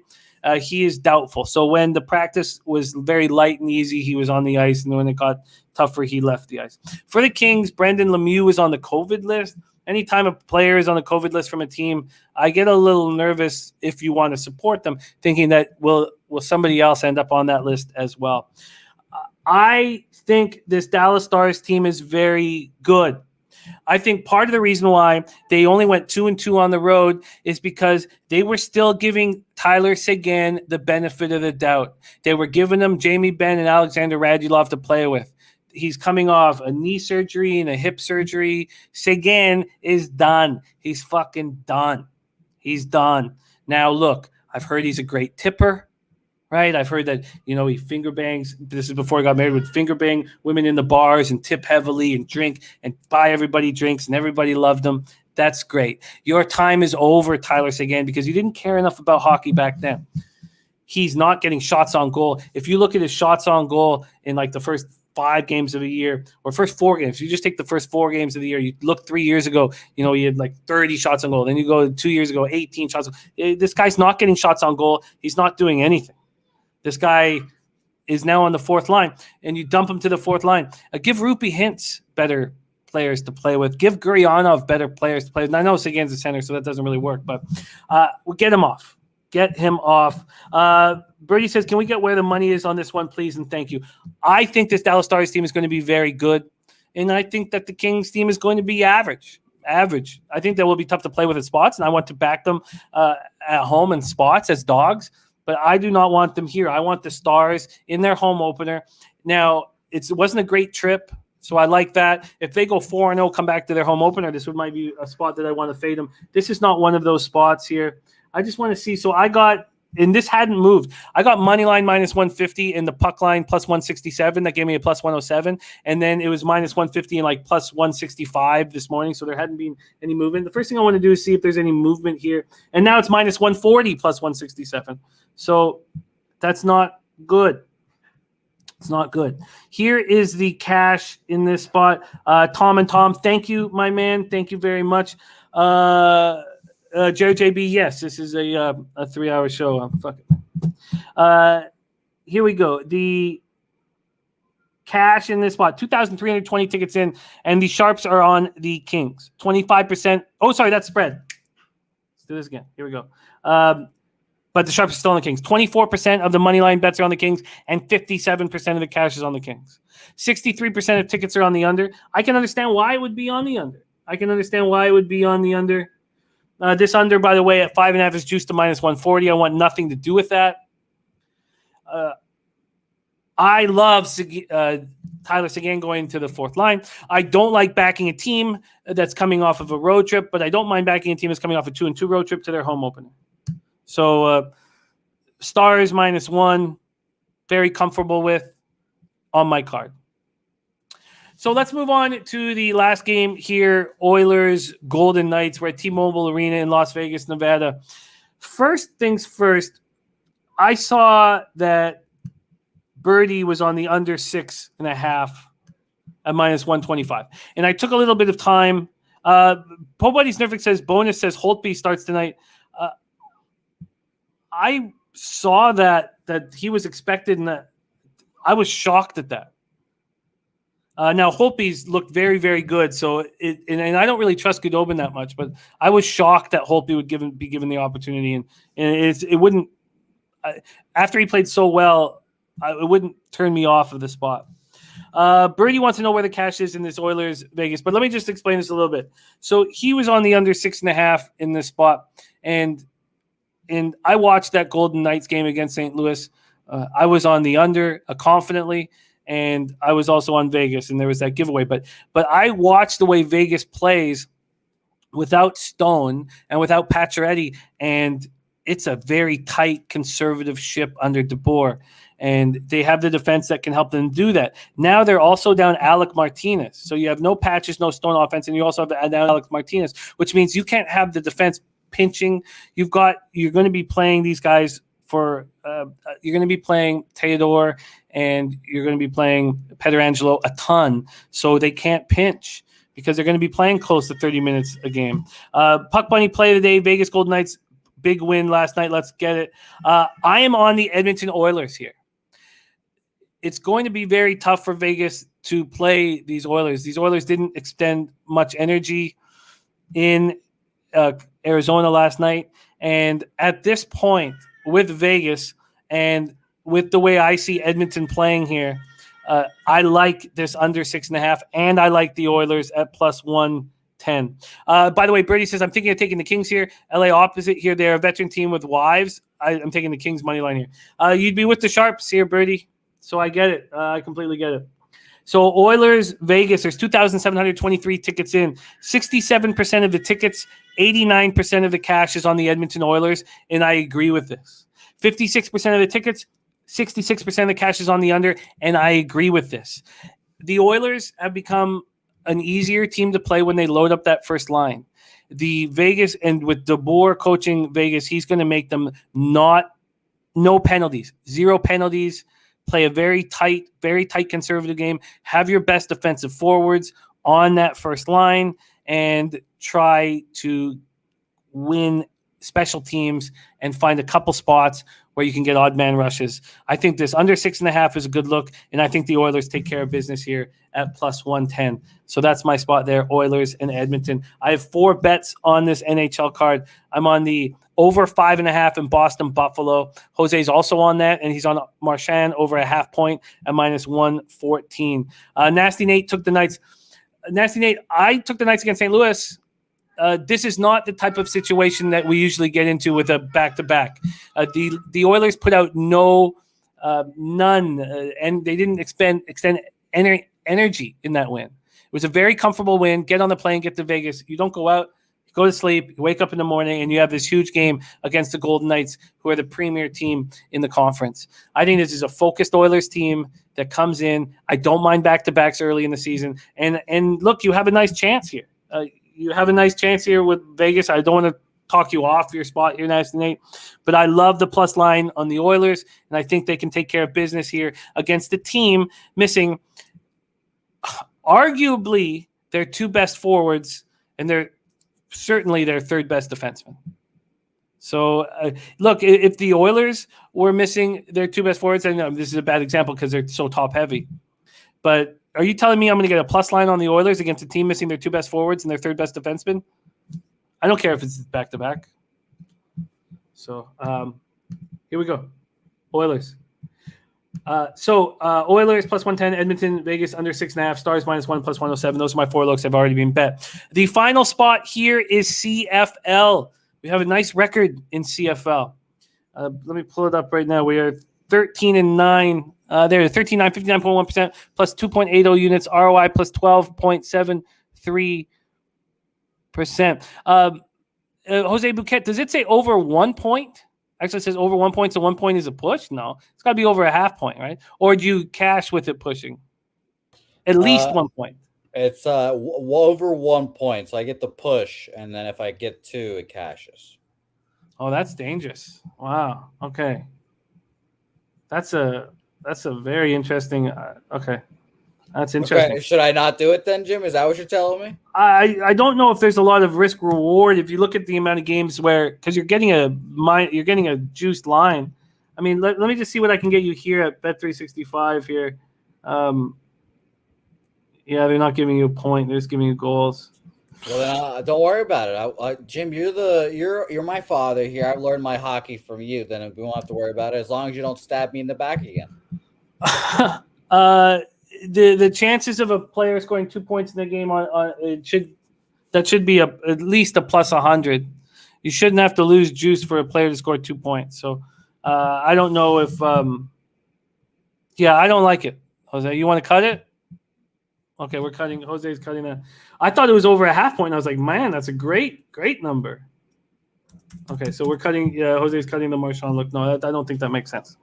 Lillian Pumpernickel says you're taking the Kings because they have wives. What? Well, no, but I will look. I'm on the Stars. But if the players are on a wives trip, you could imagine that they might be more focused. I guess is the thinking. Okay, Nathan Cerna, we're in CFL. He says, always like the Argonauts cool logo. Top Shelf says, I've never kept Canadian football in my life. And look, that 13-9 record, don't forget, I lost 2 units when I faded the Red Blacks in that terrible spot before I went on a run. So, okay, Argonauts, Alouettes here. This total I've been staring at, and I just wanted to talk it out before I bet it. I wanted to hear what you guys had to say about it. This total is up to 49 now. That's all the notice I need. I'm going to move on this over here. We're at Molson Memorial Stadium in Montreal, Quebec. 44 Fahrenheit, mostly cloudy, 3 miles per hour. Argonauts 6-3, 2-3 on the road. They've been an excellent home bet. They've struggled on the road. Alouettes 5-4, 1-2 at home, and that doesn't make a ton of sense. Both teams have won 3 straight. Argos have won 4 or 5. They're clearly rolling under McLeod, Bethel, Thompson. He got the start following the injury to Nick Arbuckle in week 7, and I was like, and everybody, we all like this. You love to back quarterbacks that are good, that have lost their job, and then watch for a few weeks. Because you get a better sense of how to succeed when you watch for a few weeks. That's happened to McLeod, Bethel, Thompson. We talked about it. Since taking over the offense in week 8, 57 of 82, 779 passing yards, 6 passing touchdowns. He's thrown 2 interceptions on 151 pass attempts this season, and he's never thrown an interception against the Owls in his career. 7 touchdowns, 1,312 yards, 0 picks. John White is returning. John White is coming back from injury. He missed week 10. He's carried the ball 70 times on the season for 362 yards and a touchdown. You have White and DJ Foster in the backfield is very important. The Alouettes get William Stanbeck back. They're great running back, but they don't have Vernon Adams Jr. under center. He's hurt. So they have Matthew Schultz as their quarterback. He got his first career win as a starter last week, 27-16 win at Ottawa. Schultz threw for 281 yards and a touchdown, and he also got a touchdown on the ground. He is a dual threat. And coming into this game, he's only thrown 13 passes this season. We don't know how good Schultz is. And he may be much better than we have had initially given him credit for. So the Owls have a very good pass defense, but they're bad on the ground. They struggle on the ground. You have the Argos with John White back, and you have to think that They're going to be running the ball. They're going to force the Alouettes to fill the box, and then there's going to be play action. There's going to be players available deep. Noli No says he's leaning towards Toronto. I get that. I really get that look. And Slatsy, who is a Montreal guy, is also leaning towards moving on Toronto. So I get that. I don't want the Argos on the road here. It's pretty much just simple. And I don't want to back the Alouettes. So I don't want a road favorite that is under 500 on the road. And I know that the Alouettes are 1-2 at home, but they're a good football team, and Schultz is getting confident. So I think it's going to be a great football game. And I think there's going to be points. And I know all these games are being moving towards unders in this year, but I think that's changing. So as soon as this show's over, I am going to bet the over 49. I like that it's gone to 49. It was available at 48.5, and I wanted to talk it out. I could understand anybody back in the Argos here, but I don't want a tiny road favorite. Traditionally, that's a bad look for me. So I'm on the over 49 in Argonauts Alouettes. That is our show for today. Let's review action. And this has been our longest show to date. And I know that Jose will have something in store for us here at the end of the show this week. Do we have something? Do we have a highlight? Not this week? No, because Jim, I need your positive vibes. I need you to give me the hell of all pep talks before I go into the fucking Hornets nest. I forgot you're going to the Hornets nest. Okay, we'll give you a pep talk here. So let's just go over everything here. The spreadsheet play of the day in the NFL is the Eagles +3 from Ron Crawford. Jose's on the first 5 under 5 at -108 in ALCS Game 6. These are Derl's action. I've made no moves so far in NBA, but I will be making them. Derl's on the Cavs first half +1 at -106. He's on the Knicks -7 at -110. I'm leaning towards the under in that Knicks Magic game. I think I might move on it. He's on the Pacers first half +0.5. That makes sense to me that they'll come out angry. I'm going to study that a little further. Robert Cherry's Pamper Pop play of the day is the Pacers money line. Nets Sixers, we are staying off. I'm interested in the under in Raptors Celtics. I'm going to take a closer look at it. Pelicans Bulls, I am decided to stay off. It was initially going to be a look for me on the Bulls. I'm off. And Rockets -2.5 and the over in Oklahoma City. Oklahoma City, Houston Rockets over, and I'm watching. Okay, Oklahoma City, Houston. Okay, I'm going to take the over, and I'm going to take the Rockets, but I do want to take another look. Derl is on Denver -7.5 -110, and why not that Nuggets team total over? If I'm concerned that the sharp action's on the Spurs, that makes sense to me, and I'm going to see if it's still at that number that was available at. Which I believe is 110.5. I'll have to double check that as well. Derl's on the Lakers as a pick 'em. I'm going to take a look at LBJ props as soon as the show's over. And then I like cash action bets look on the Jazz Kings first half over. I like that a lot. I think I'm going to move on that. In college football, I'm going to bet Uconn as soon as the show's over. I think the under in Memphis UCF makes a ton of sense to me. And I don't see why I wouldn't roll with the taint play of the day. See Colorado State, Utah State under. It's gone up 5 points. I mean, that usually is a trigger for me to move on the under. Washington, Arizona, I'm staying off. In NHL, I'm on the over 5.5 in Bruins Sabers. Jose's on the over 5.5 as well. I'm on the Stars -1. I'm on the Oilers +110 and Edmonton, Vegas under 6.5 at -125. There is our show today. Thank you guys so much for rolling with us. This one was our longest one to date, and it was really fun watching Derl break down NBA, and I didn't want to speed that up.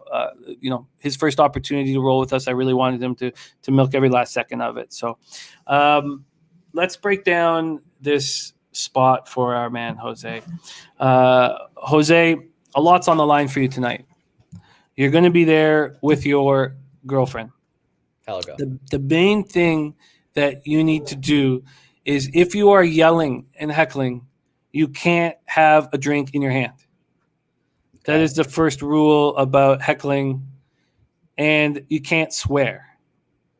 If you don't swear and have a drink in your hand, you can say pretty much anything you want. The issue with you being in the Astros section, employee section, is a problem. It's a huge problem. So you'll have to, right off the top, apologize to everybody. Say, I'm so sorry. I'm so sorry. I'm so sorry about what's going to happen over the next few hours. I just want to get this. I'm so sorry. I'm a nice young boy. I mean well, and I'm just so sorry about the next 3 hours. And then sit down, because you'll probably get a laugh out of them, and people will like that. If it's a heartfelt apology right off the top, then without a beer in your hand and without swearing, you can do anything you please for the rest of the game. Okay. Trust your baseball team. Trust Eovaldi on the mound. If you do those two things, I believe there will be a Game 7. Okay. And Jim, I have another question for you. So Sure. We've talked about this privately. I'll put it out in the ether. If they win Game 7, I know the individual who has already purchased my seats, the seats that I'm sitting in for tonight for the Game 7. Okay. And he's already told me he'll split them with me. It's a lot of money. It's not compared to what the tickets actually are. But Jim, am I going to drop that bag? Is that what's going to happen, Jim? Am I going to go into poverty to go to this Game 7 and potentially get my heart broken? What do you think? If you don't do it, your team will lose. Oh God. Well, obviously I have to do it then. So yeah, you're right about Now, that. if you do it, your team still may lose. But if you don't do it, your team will lose. If you don't take that extra effort to do what you can to be there in the stadium for your team, they will not make it to the World Series. They need me. They need you. They need me. They need me tonight. They need me more than ever. I hope our Houston Lowbaggers are ready for this emotional experience it's about to be, Jim. Sharpie, by the way, is on the Red Sox team total best bet. I'm on run for. Sorry, I forgot to mention that. I forgot to get up to baseball. I'm on the. I only have your action here written down for some reason. You didn't have any action. You just hate me. You didn't want to bet with me. I'm on the first inning run, and I'm on the Red Sox first 5. First inning run, Red Sox first 5. Jose, we'll be thinking about you. We do need some live clips tonight. Will you give them some? Yeah, of course. And by the way, Jim, I brought up my black Voodoo Magic. I'm bringing my dirt from Fenway Park that I brought all the way from Boston to Texas with me. I'm bringing it to the stadium tonight, too. We need it. We need everything we can get. We need all the black magic. I've got my Jose Altuve Voodoo dolls. I'm ready to go, Jim. I'm excited. I'm nervous. And I hope I can come to see you on Sunday because NFL Pub Hub. I hope I don't have a black eye. One final thing, Jose. Every time the Red Sox score a run, you have to start making out with Helga. Okay. And heavy. I hope. Like, of course. Titty grabs, Yes. hair, like heavy, like every time. And like for at least, 20, 30 seconds. I heard that chuckle back there. I'm glad that the audience is getting a laugh out of this too. I want to hear all these pieces of advice. So chat, my Twitter handle. It's right there. Jim, I need these text messages to let me know other activities, other things that I should perhaps do at this game. It's going to be a nerve-wracking game. I'm going to leave here in about 30 minutes, so it's going to be a good time. I'm already tired. I'm excited. I'm nervous. My hands are sweaty. My hands are so sweaty. The things are off of my hands now. No. You're biased. You're not biased. Yeah. Yeah. Well, Well, Jose, we'll be thinking about you, my friend. But if you do those things, you will reap the rewards. It's going to be good. I can't wait, Jim. I can't wait. I can't wait. Maybe you won't see me Tuesday. We'll see what happens. You know what? We've seen you. With victories end up in the gutter, and we love it because we've done the same thing. Thank you guys so much for rolling with us. We're coming up to the 3-hour mark. It's a battle. The one thing here at Pub Sports Radio is we do what we please. And I can't do it without your support and without you guys watching the show and inspiring all of us to work harder and try harder. It means a ton to me. So thank you. Darryl Turner says, I like the Argos and the over, Jimmy. I like the over. I'm the better right now. So here we go. This was a tough week, man. Just because we had all our sports together and it was very fun but tough. Thank you guys for your support. Noli Knows, Big Smooth, Sean, Sports Bet, Dev, Gerald Jones, Mark Schillingberg, Po Buddies Nerfic, David Summers, North Ender, Damon Santori, Sharpie, Adam Galbraith says Astros all day, H-Town stand up. Michael Ervelina, Real Jolly Roger, Puzzler, all you guys, Ken Peacock, Billy Pilgrim. We'll be back on Sunday for NFL Pub Hub Top Shelf Plays. Lillian Pumpernickel, Ken Peacock, TJ, Rem Most, Johnny K, Osby, Nasty Nate, Birdie, Over the Pants, Butt Stuff 69. Says again, no to do a little finger blasting with the pants on as well. I missed that. Over the Pants, Butt Stuff. I missed that. So let's close with Over the Pants, Butt Stuff saying, so again, knows to do a little finger blasting with the pants on as well. Of course. I mean, Urban Meyer. I mean, it's a big American ploy, the Over the Pants Butt Stuff. Love that. Let's have a big week and let's have a big day. Leche. Hey, those bookmakers!